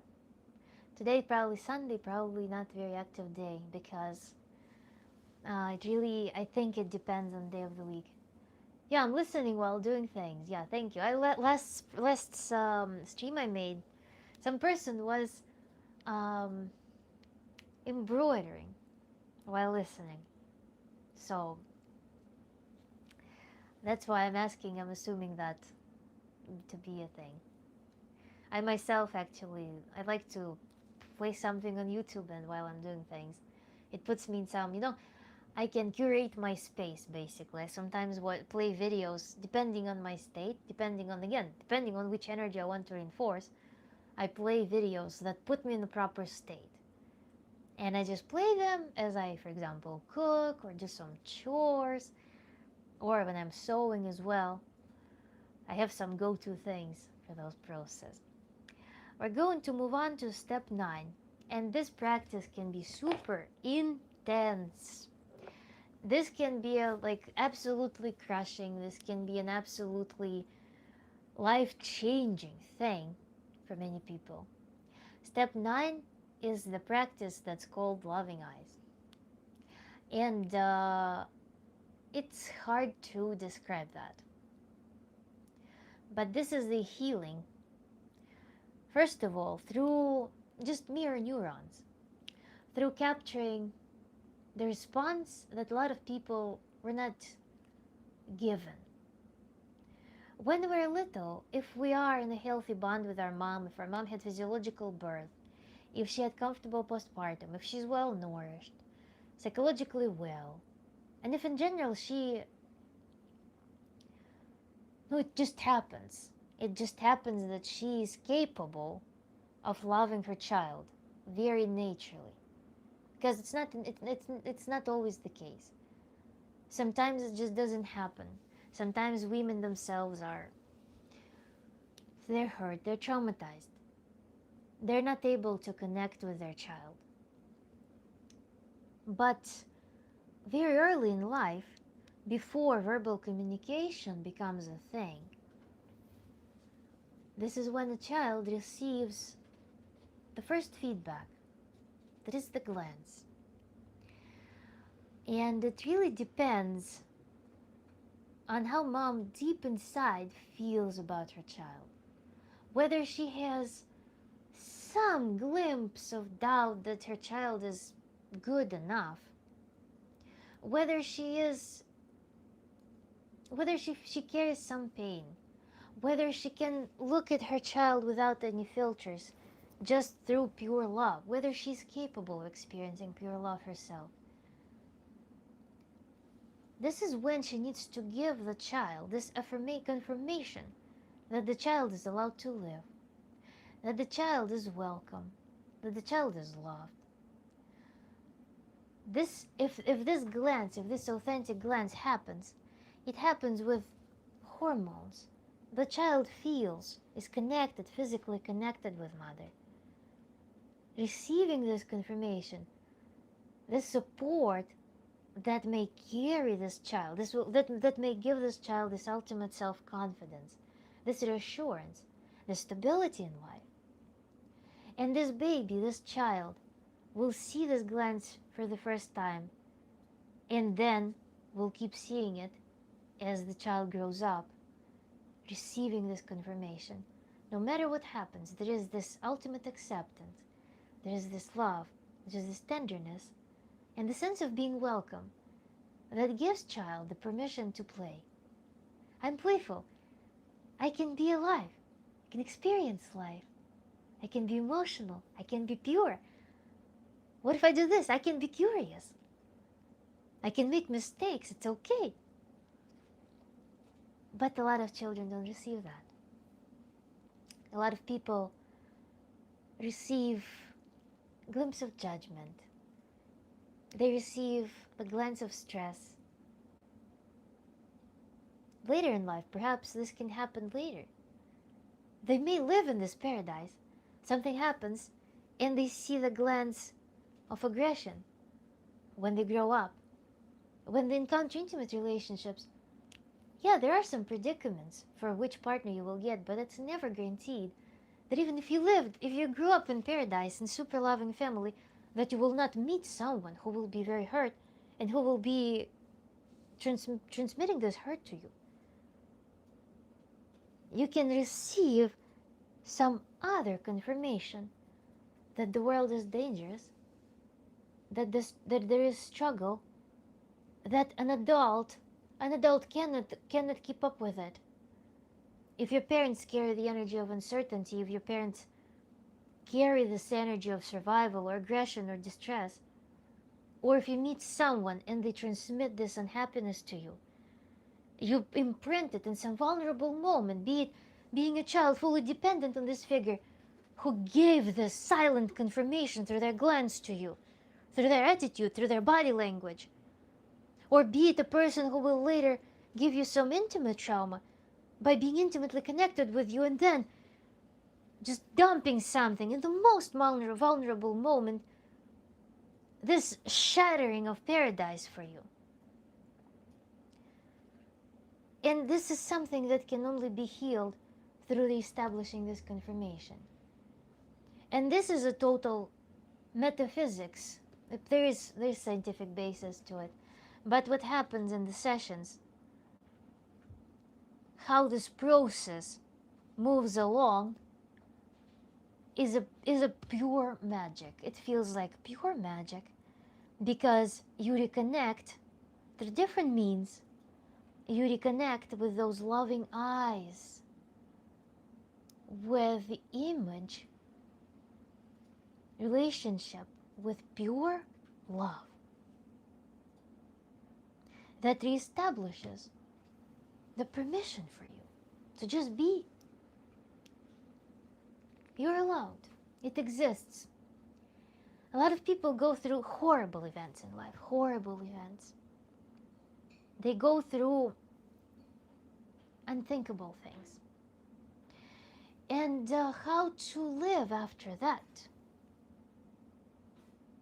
When the whole world, when it seems like the whole world is just that thing. That dirt that you were thrown into. The darkness, the filth. You were so pure. And then, how did it happen? How did the world become this way? It's really crazy. How to walk out of that? You will never forget the experience. You will never be able to just pretend that this experience never happened. I'm here in Ghana, but wishing you and the friends here happy Sunday. Thanks so much. We're in a very intense moment right now. I hope you watch it in replay because this video is pretty interesting, I think. So, you cannot forget the experience. You cannot pretend that it never happened. You can't. It happened. But what you can do is you can relearn with everything that we've covered so far. And with this practice that I'm talking about, the loving eyes, you can step out. You can make it an element of the world. There's this infinite world, big world of possibilities. And what happened to you is only an element of that. To move on, to clear yourself, to connect with this clean energy, to this purity, to the beauty that nevertheless exists in the world, to love that does exist in the world. You can do it through looking into the eyes of the one who carries this love, who embodies it. And there are practices that can be done with that. But this is a powerful, powerful tool. And there is, with this loving eyes practice, when you do that, when you connect with the experience of that the world is still worthy of living, that there's still love in it, even after that muddy, terrible experience, you can introduce the practice in which you give it to yourself. After you have experienced these loving eyes, after you have connected and allowed your mind, soul, body, everything, connect with that again, see this side of the world, you can start giving it to yourself.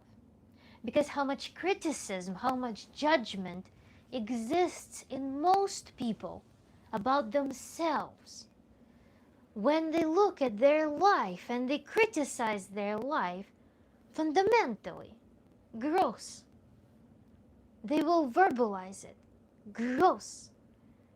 They look at their body is gross. Could be better. Their choices in life are gross. Could be better. And now, when you've connected with this love, when you let it inside of you, can you look at yourself with the loving eyes? And this is a super transformative practice. You can do it with the use of the mirror, to have this cordial conversation with yourself, to reframe your concepts about yourself through the love that exists in the world.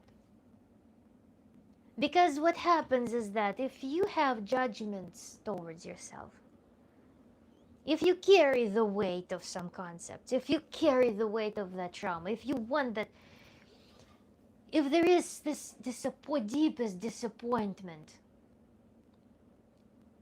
you can only live well afterwards if you let it go, if you drop the burden of that. Because life is only now. Life is happening only in the now. You're experiencing things only in the now. Your thoughts can move forward or backward in time, have a concept of time, but they will be igniting the feelings here and now. If you have concepts, if you have experiences that keep igniting in your mind, that you haven't healed, that you haven't let go of, that you haven't lightened up, it will keep dragging you. It will not allow your mind to be free. It will not allow your mind to let the joy, the heavenly experience through you. This is why we do this practice, loving eyes, and then practicing it towards ourselves and towards the world. You now become a vessel, for it's never just holding on to something. It's always this transmission. It's always receiving and giving. You are now giving. Loving eyes, when you got this into yourself, when you learn to look at yourself through this, when you saw how you can be looked at through this, you can go into the world and you can love the tree. You can love a little grass. You can love the sky. You can love humans around you. You can love people who are close to you. You see them through the love, through the lens of love. And you yourself, you become lighter. You become lighter. The things that you don't need to, the baggage is diminished.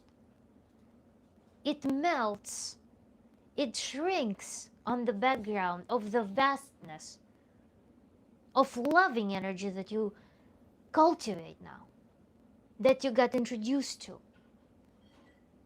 It all shrinks. It becomes smaller on the background of that. Never disappears. It doesn't disappear. There are things that cannot be forgiven. There are things that cannot be forgotten. People go through absolutely crazy things. But the world is nevertheless always bigger than that. And your mind can always grow bigger than that. And your mind can always embrace the other side too. And this is the step 9 in our Tantra therapy, which is loving eyes. Do you believe in our Lord and Savior Jesus Christ? I don't believe in your Lord and Savior. I don't believe in those concepts. I don't believe in ancient Jewish mythology. I actually like Greek mythology, ancient Greek mythology much more. It's more fun. And actually the climate there is much better too. There are mountains, there's seaside. Kind of journeying, even storytelling like through those like desert things, not appealing to me, I don't know. I guess I'm from European descent, so my genetic predisposition is for certain nature landscape that's different than desert. And the nature is more lush. So I'm more inclined to have associations with mythology that's more about seaside, leisure, beautiful, delicious things, enjoying the physicality and celebrating life. It's really amazing. I always loved Greek mythology over desert mythology. So then, step 9 we've covered. Now we're moving on to step 10 out of 13 steps that we have in our general tantric work sequence. And before we move on to step 10, Human Renaissance, reformoflife.com, first session is 50% off, first RFL. Also subscribe to my newsletter on my website because I will be posting things there. I will be posting practices, something that you can start doing on your own. And also blog. Yeah, I want to reignite my blog. Subscribe to my Instagram, my art Instagram as well, AF Wonderlander. Yeah, Subscribe to my channel as well if you're enjoying what I'm talking about.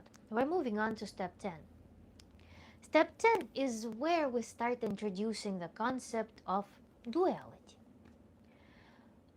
There is, like all our perception, our mind in general, our psyche is wired to perceive things as something and its opposite. And in their union is born life. We perceive only pulses of energy. We don't perceive stagnation. We don't perceive some singularity. Everything we perceive is movement of energy. Hence, the imagery of polar opposites, of some opposites in harmony, in some interaction, is something that's very native for our psyche. In Indian culture, there are Shiva and Shakti and their union. In any other tradition, we can come up with any other symbology. We can call it masculine and feminine, which is also arbitrary. There are some biological things that define masculine and feminine, but largely the attributes is something that we can define ourselves. So these are two polar opposites that in harmony create the pulse of life. And this is the next concept that we're starting to explore. So far, we've worked mostly, imagine it's Tantra, people think of tantric sex. So far, we worked only on our own mind. Barely working with anything associated with anything remotely sexual or interpersonal. Yes, we mastered, we touched up on that. This giver potential, actually coming out to the world from a different standpoint, with different qualities, with different powers. We learned that skill. But now we're actually coming closer to this renowned tantric sex. And we're starting to embrace the concept of polar opposites that work in harmony. Here, the practices become really interesting.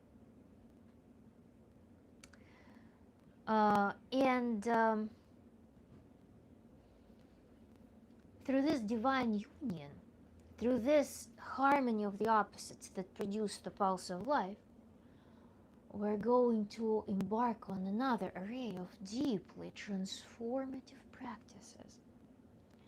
What else can we transform at this point? First of all, through this image of this life force, this life pulse, we can heal a multitude of things in our psychophysical field. People who experienced trauma in relationships, deep disappointment in relationships, who have certain rigid concepts, harmful concepts about partnership and relationships, intimate things, they can be healed through these practices, using this imagery of this harmony that produces pulse, masculine, feminine, in ecstasy producing everything and pulse of life. You can create through this thing, imagine, you can access your own state that will be attracting the partner that you really want. So this is the practice for self-exploration. What parts of your personality can you reveal when you connect with the imagery of masculine or feminine that you really crave in your life? How can you turn it into improvement of your own life in a way that relationship that you want will come effortlessly? This is something that we do through those practices. Then how can I in myself reinforce certain qualities? How can I come to actually diagnose and see, am I living authentically in a way that is conducive of the life that I want, partnership that I want? Maybe I am not doing something that I should be doing. Maybe I should take better care of myself. We do it through the lens of this gender-based polarity. Then we can also change our concepts about partnerships. Society has whole mountain of nonsense regarding the relationships that come from archaic societies where building their rigid relationships, were the foundation of survival of the tribe. Because if it's not regimented, then there's conflict. Conflict leads to reduction of population, unrest, and reducing the survival potential of the community, of the tribe.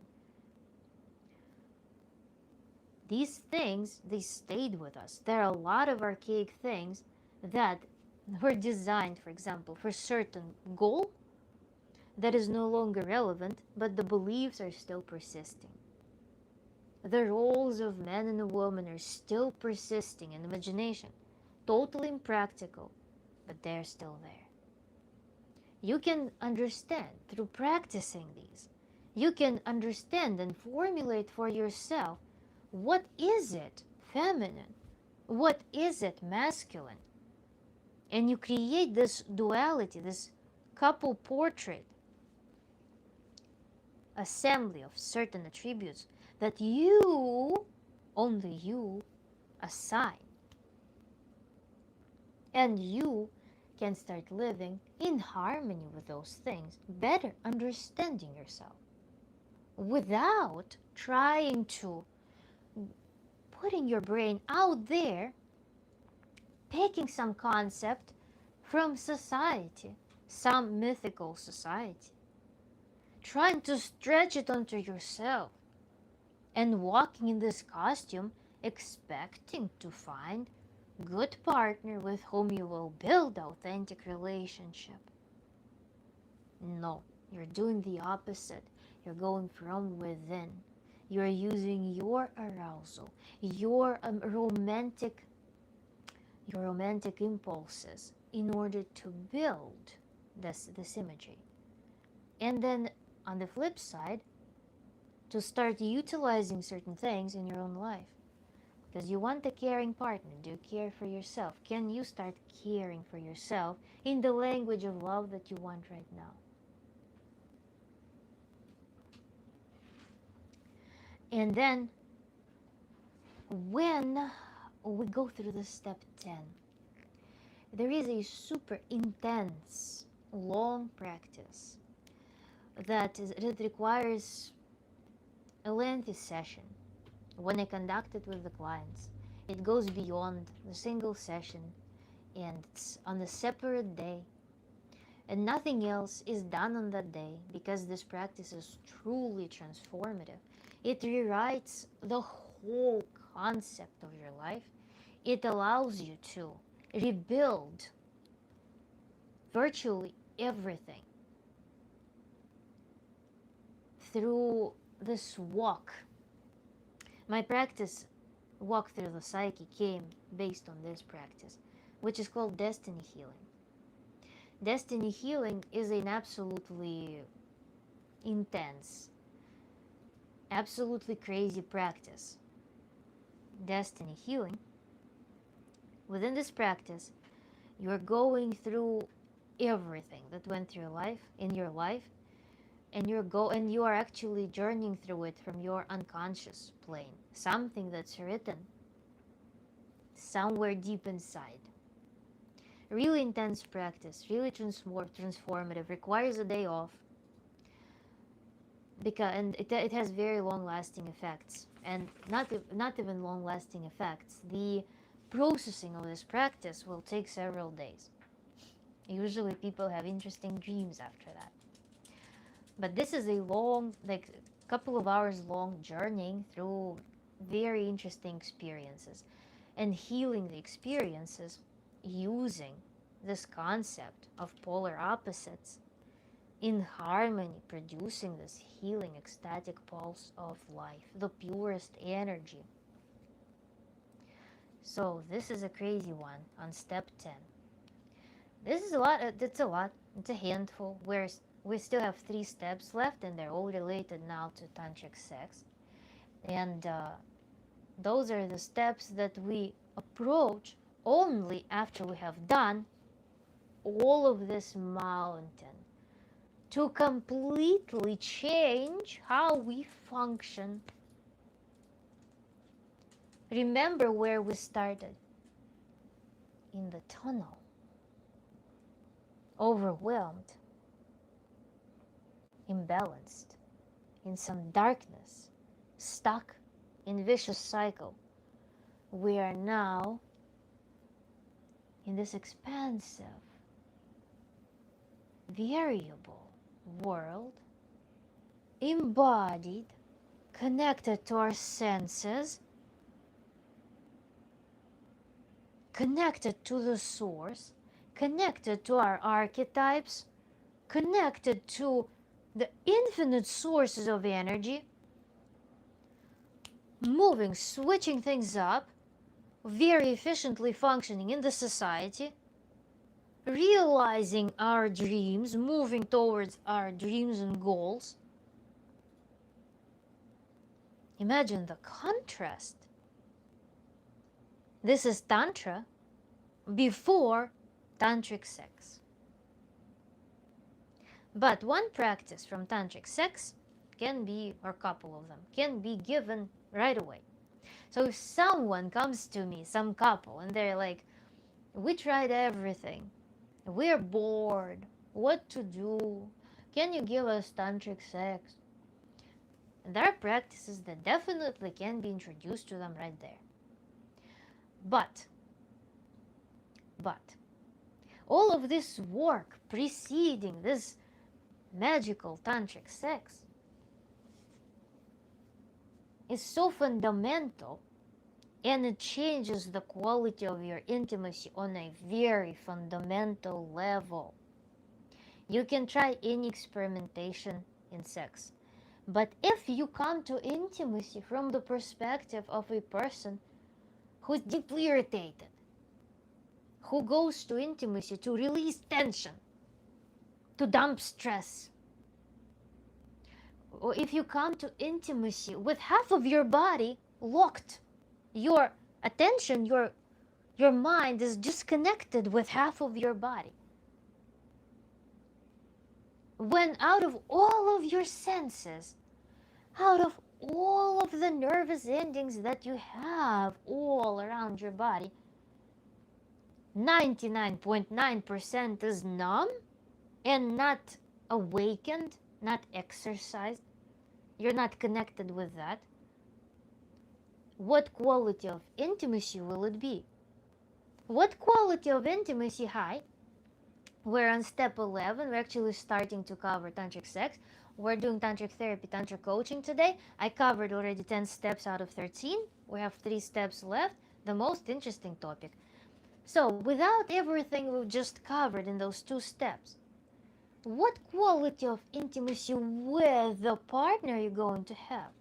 When you see your partner as like a resource for energy that also is stingy, also tired, doesn't want to share, or you feel like your partner is just draining your energy, or like puts his boots somewhere in the walkway, and when you go to intimacy through this lens, do you think that any extraneous practice, tickle here, press there, will improve it drastically? This is why Tantra is so vast in everything and so fundamental in everything preceding this magical, well-known tantric sex. And that's why there's this saying that we make love the way we live. Very accurate. It applies to Tantra as well. When you live 5% of your potential, 1% of your potential, when you don't own your life, when you don't own your body, what is that? It's going to just, what happens sadly in a lot of people, without deep work, with some, for example, couples come with dissatisfaction in their intimacy. They come with dissatisfaction. if fundamental work is not done, they may, if they try different things, for example, people go online, they look for some tips. Example, a woman is closed. It hurts for her to be intimate. Maybe there and then she got traumatized. Right now she's closed. Her libido is dropping. She has anxiety before any arousal can come into the picture. There's clear dysfunction. Intimacy is first scary and then desirable. There's a conflict. The body is scared of intimacy. She goes online, she finds some tips. Instead of going to work with a sexologist, instead of going to work with a tantra therapist, she goes online, finds tips, put this toy in, do this, do that, without systemic work. Reconnect, balancing nervous system, changing an overall background of your life, how you live. Is your body even aware that you live in a safe environment without the need to be constantly in survival, fearing for your life? How to reframe this anxiety that sits inside of you when you even think about intimacy. These are the things that sit beneath anything physical to happen in intimacy. This is why there's such a massive amount of work to do. Because our sexuality is indivisible, as I demonstrated before as well. Sexuality is indivisible from our, in general, life, the way we experience life. Sexual organs are no different from any other organs of our perception, any sensory organs. In principle, they're the same. Hence, if your entire body is living in a certain background, sexual organs also will be experiencing the same thing. And it takes de-armoring, it takes a lot of work on relaxing, it takes a lot of work to gain trust, to build a healthier outlook on things on a physical level. And so here on step 11, we start covering languages of love. This is something that everyone can embrace and start exercising right now. But 4 love languages need to be exercised, and they need to be communicated with the partner.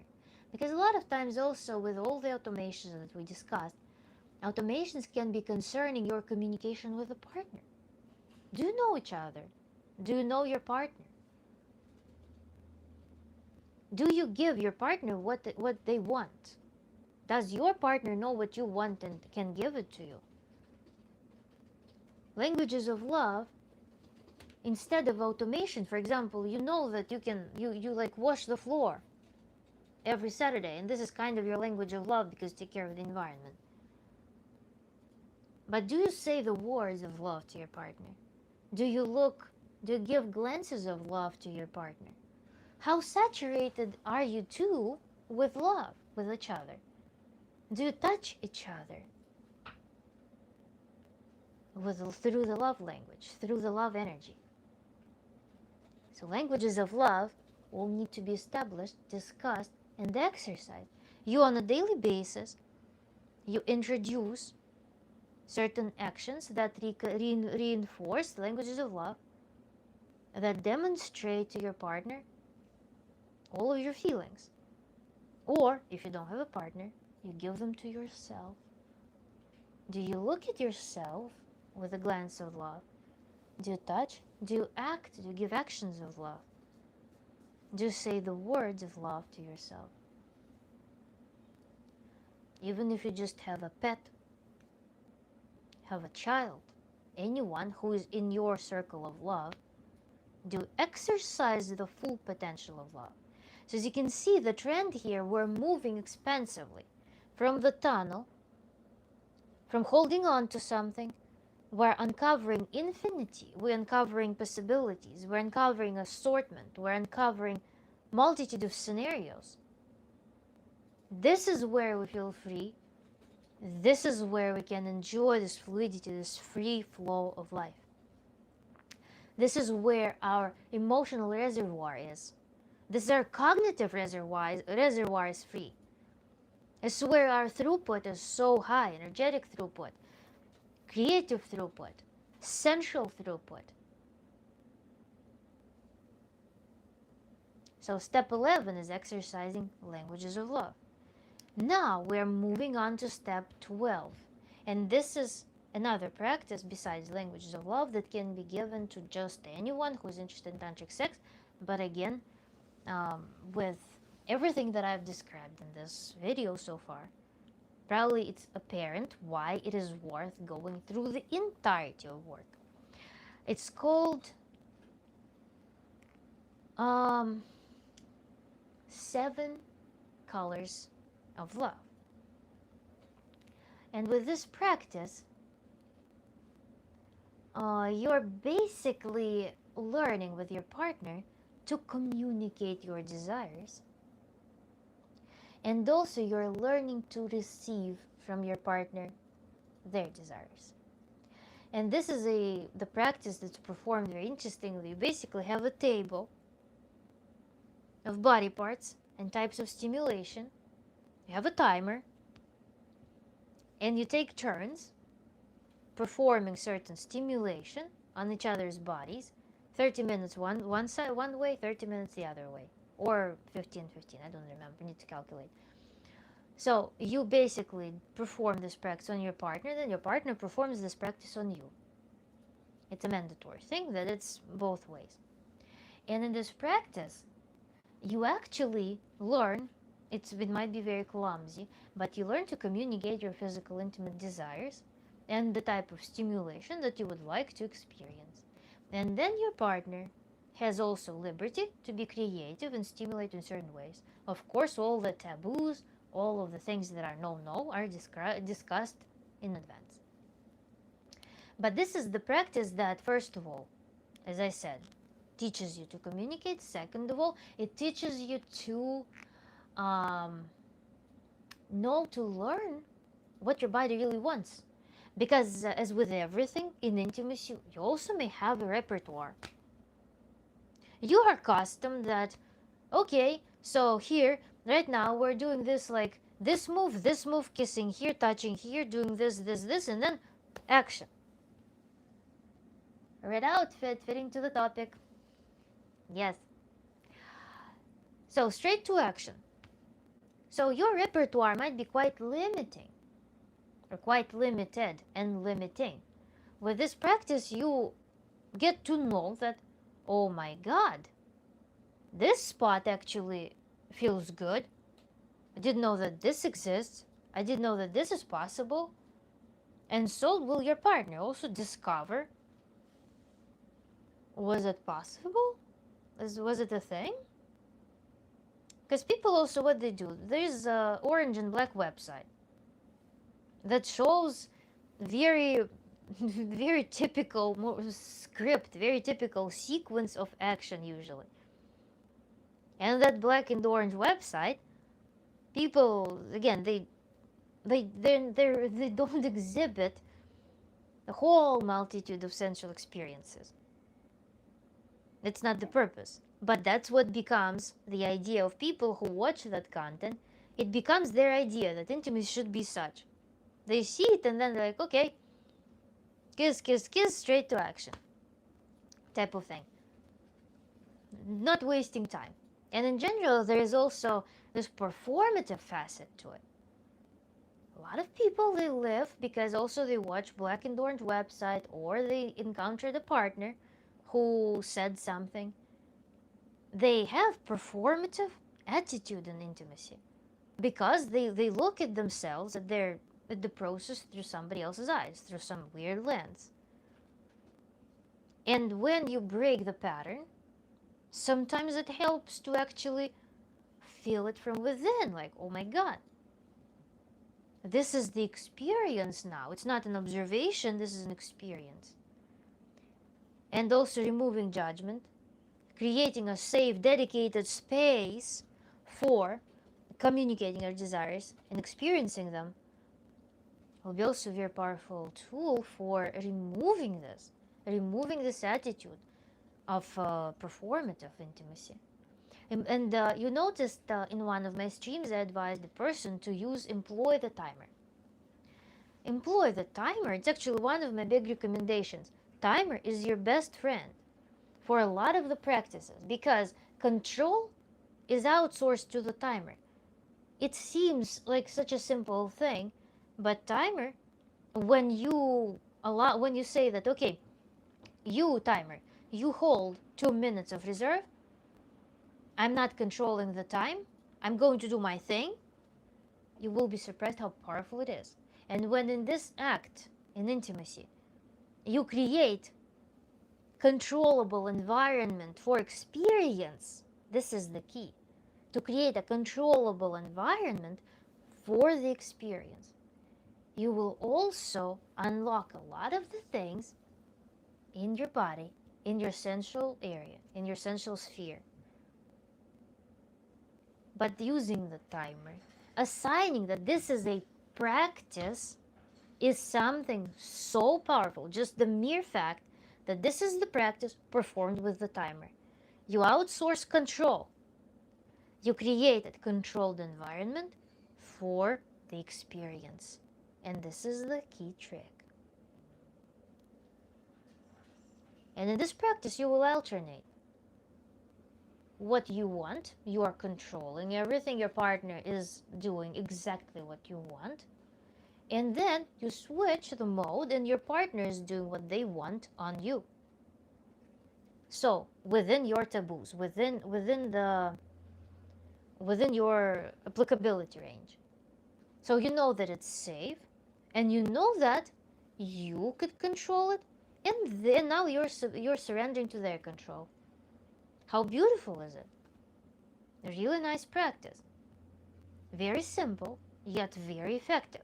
Changes your perception of intimacy completely. Because it opens you up to completely new scenarios and allows you to experience the experiences without control. Then the last step is step 13. And this is where things become so sophisticated. Where we put together everything. Everything from our step. There are some practices actually that I didn't mention here. Some of the practices that are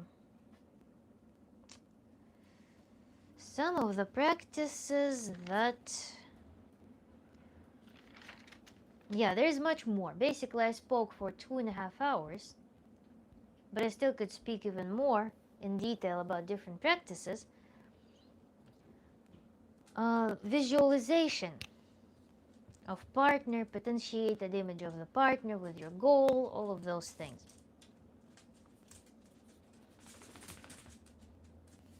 Let me draw it a little bit in my notes such that I remember to include it.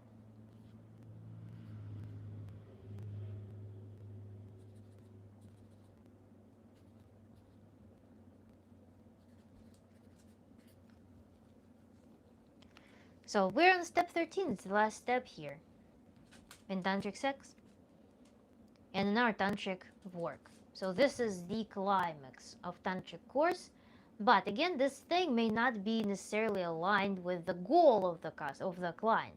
Whoever comes with certain life problem, they can abandon this work before this step.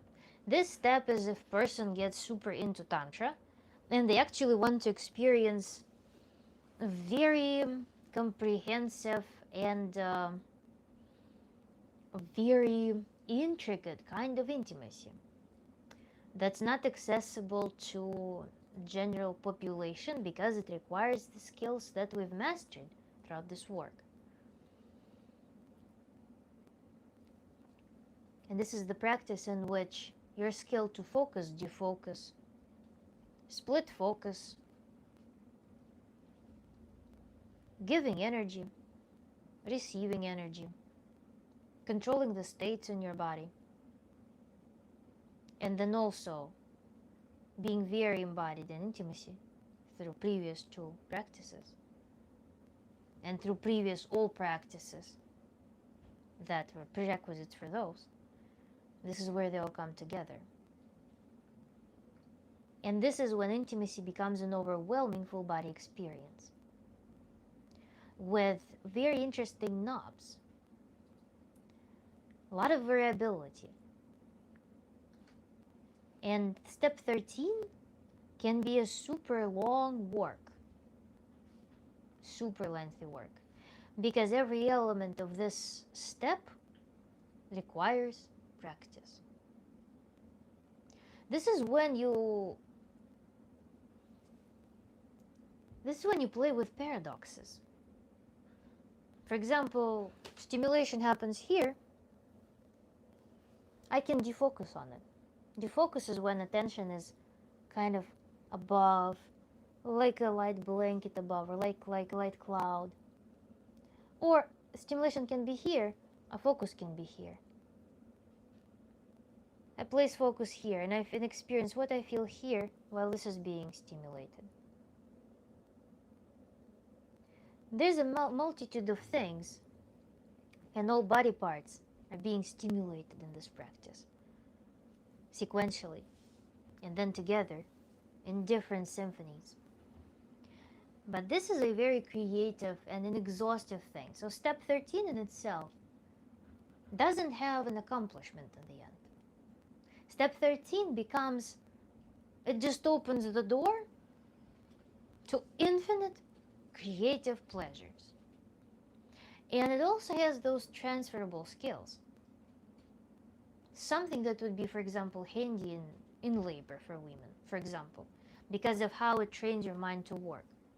How it trains your mind to exist with different kinds of stimulation while also relaxing, while also focusing on something, while creating pathways for your mind that are outside of the most strong stimulation going on. So yeah, the good example, that's why, is for like women in labor. Sounds like tantric sex can save relationships. It can if people are both willing to work towards that point. As I mentioned, you will please watch this video and recording, because I went through a lot of the comprehensive things on the way here. Its overall tantric approach, not even save the relationships, because not every relationship needs to be saved. I would say that it gives tools to make relationships really good, if there are, of course, prerequisites and mutual desire to work on them, to make them good. So this 13th step has transferable skills, and I probably won't be able to explain to you how exactly it's done without the skill set that we've discussed. Because the whole concept of defocus, this deep brain rest, or how you can defocus on something. We know how to focus on something. How can we defocus on something? How can we, for example, feel the entire body? But right now, can you feel your entire body? Feel the entire body right now, or only right half of the body? Drop in the comments if you feel your right half of the body or your entire body, if you manage to feel it fully. So, when we practice all of those things through other practices, they find their way in this intimacy. And this is where you can technically prepare your body, develop your body to experience full body pleasure. Because what happens often, if you are not familiar with your body, if you don't activate your body fully, if you don't connect with it, if there are some blockages and stuff, what happens? The pleasure cannot be experienced fully. For example, certain impulse will travel through your body, but then it will be stopped somewhere because there's some nodule there.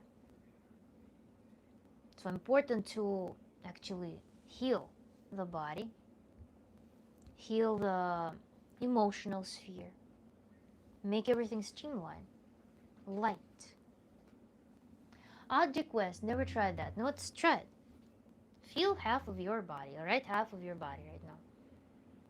If you can do it, well, this is a skill that can be trained.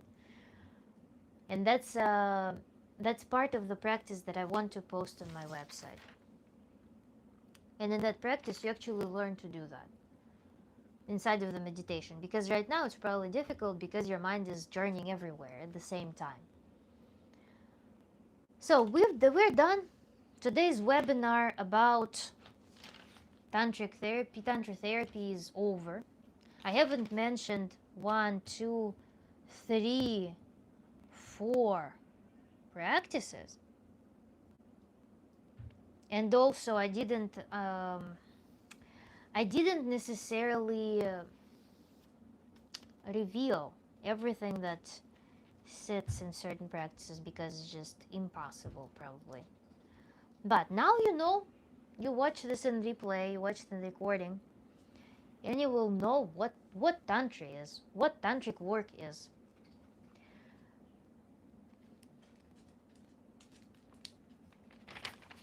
Questions, comments?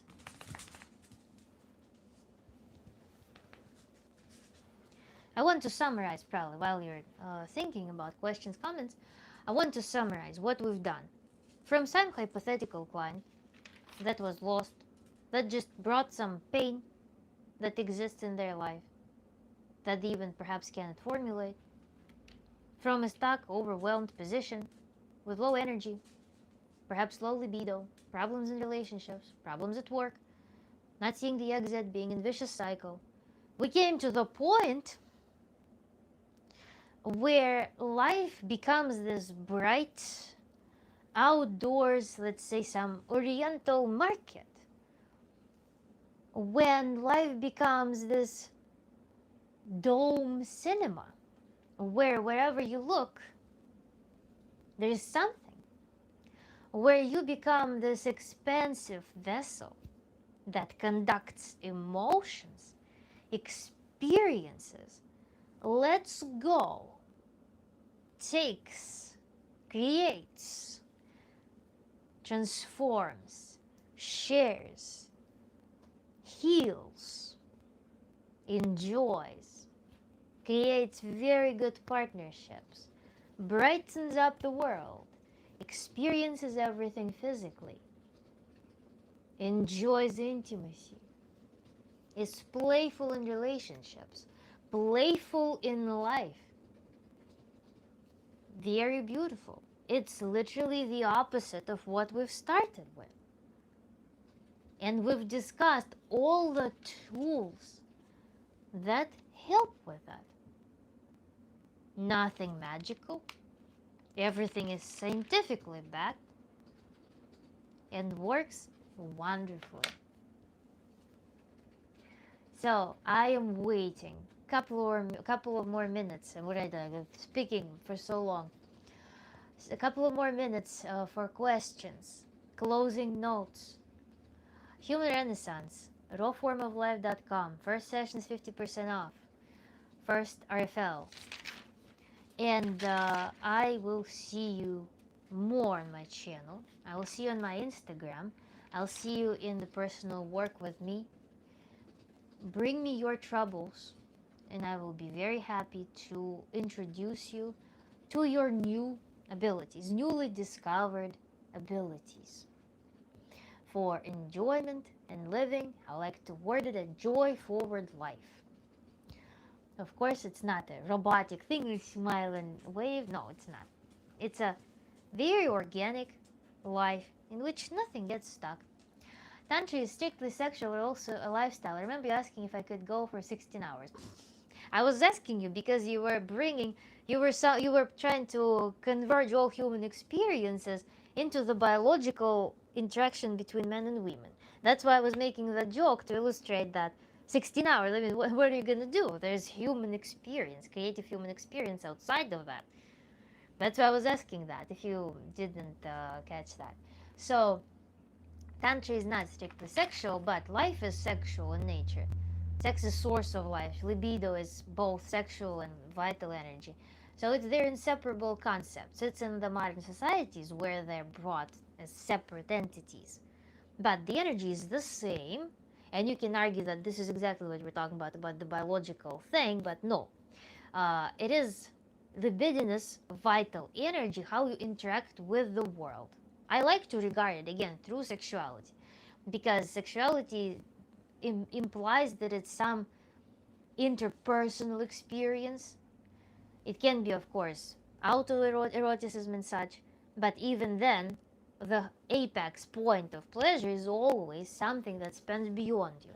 It's something where your concept of self kind of abandons you. So this is why they have those similarities. This is when you go beyond your little like concept about yourself, and this is why they share the same place, same connotation. And I really encourage you to watch the stream in recording.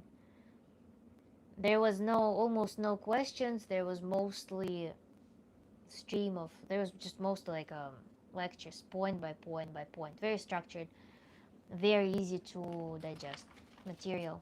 So then I guess sublimation is considered as main source of energy inspiration, not source. It's one of the outlets for it. It's receiving and giving. Yeah, I can't say that it's a source. Not sublimation. It's, I mean, not source of energy.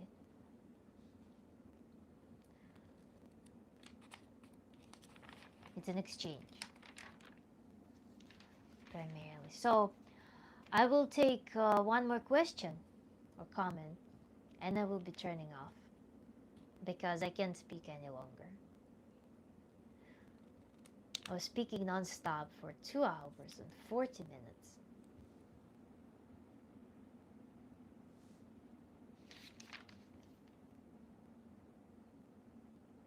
Later. Sure, feel free to drop in the comments as you're watching this stream and recording. Bye bye. Thank you, everyone.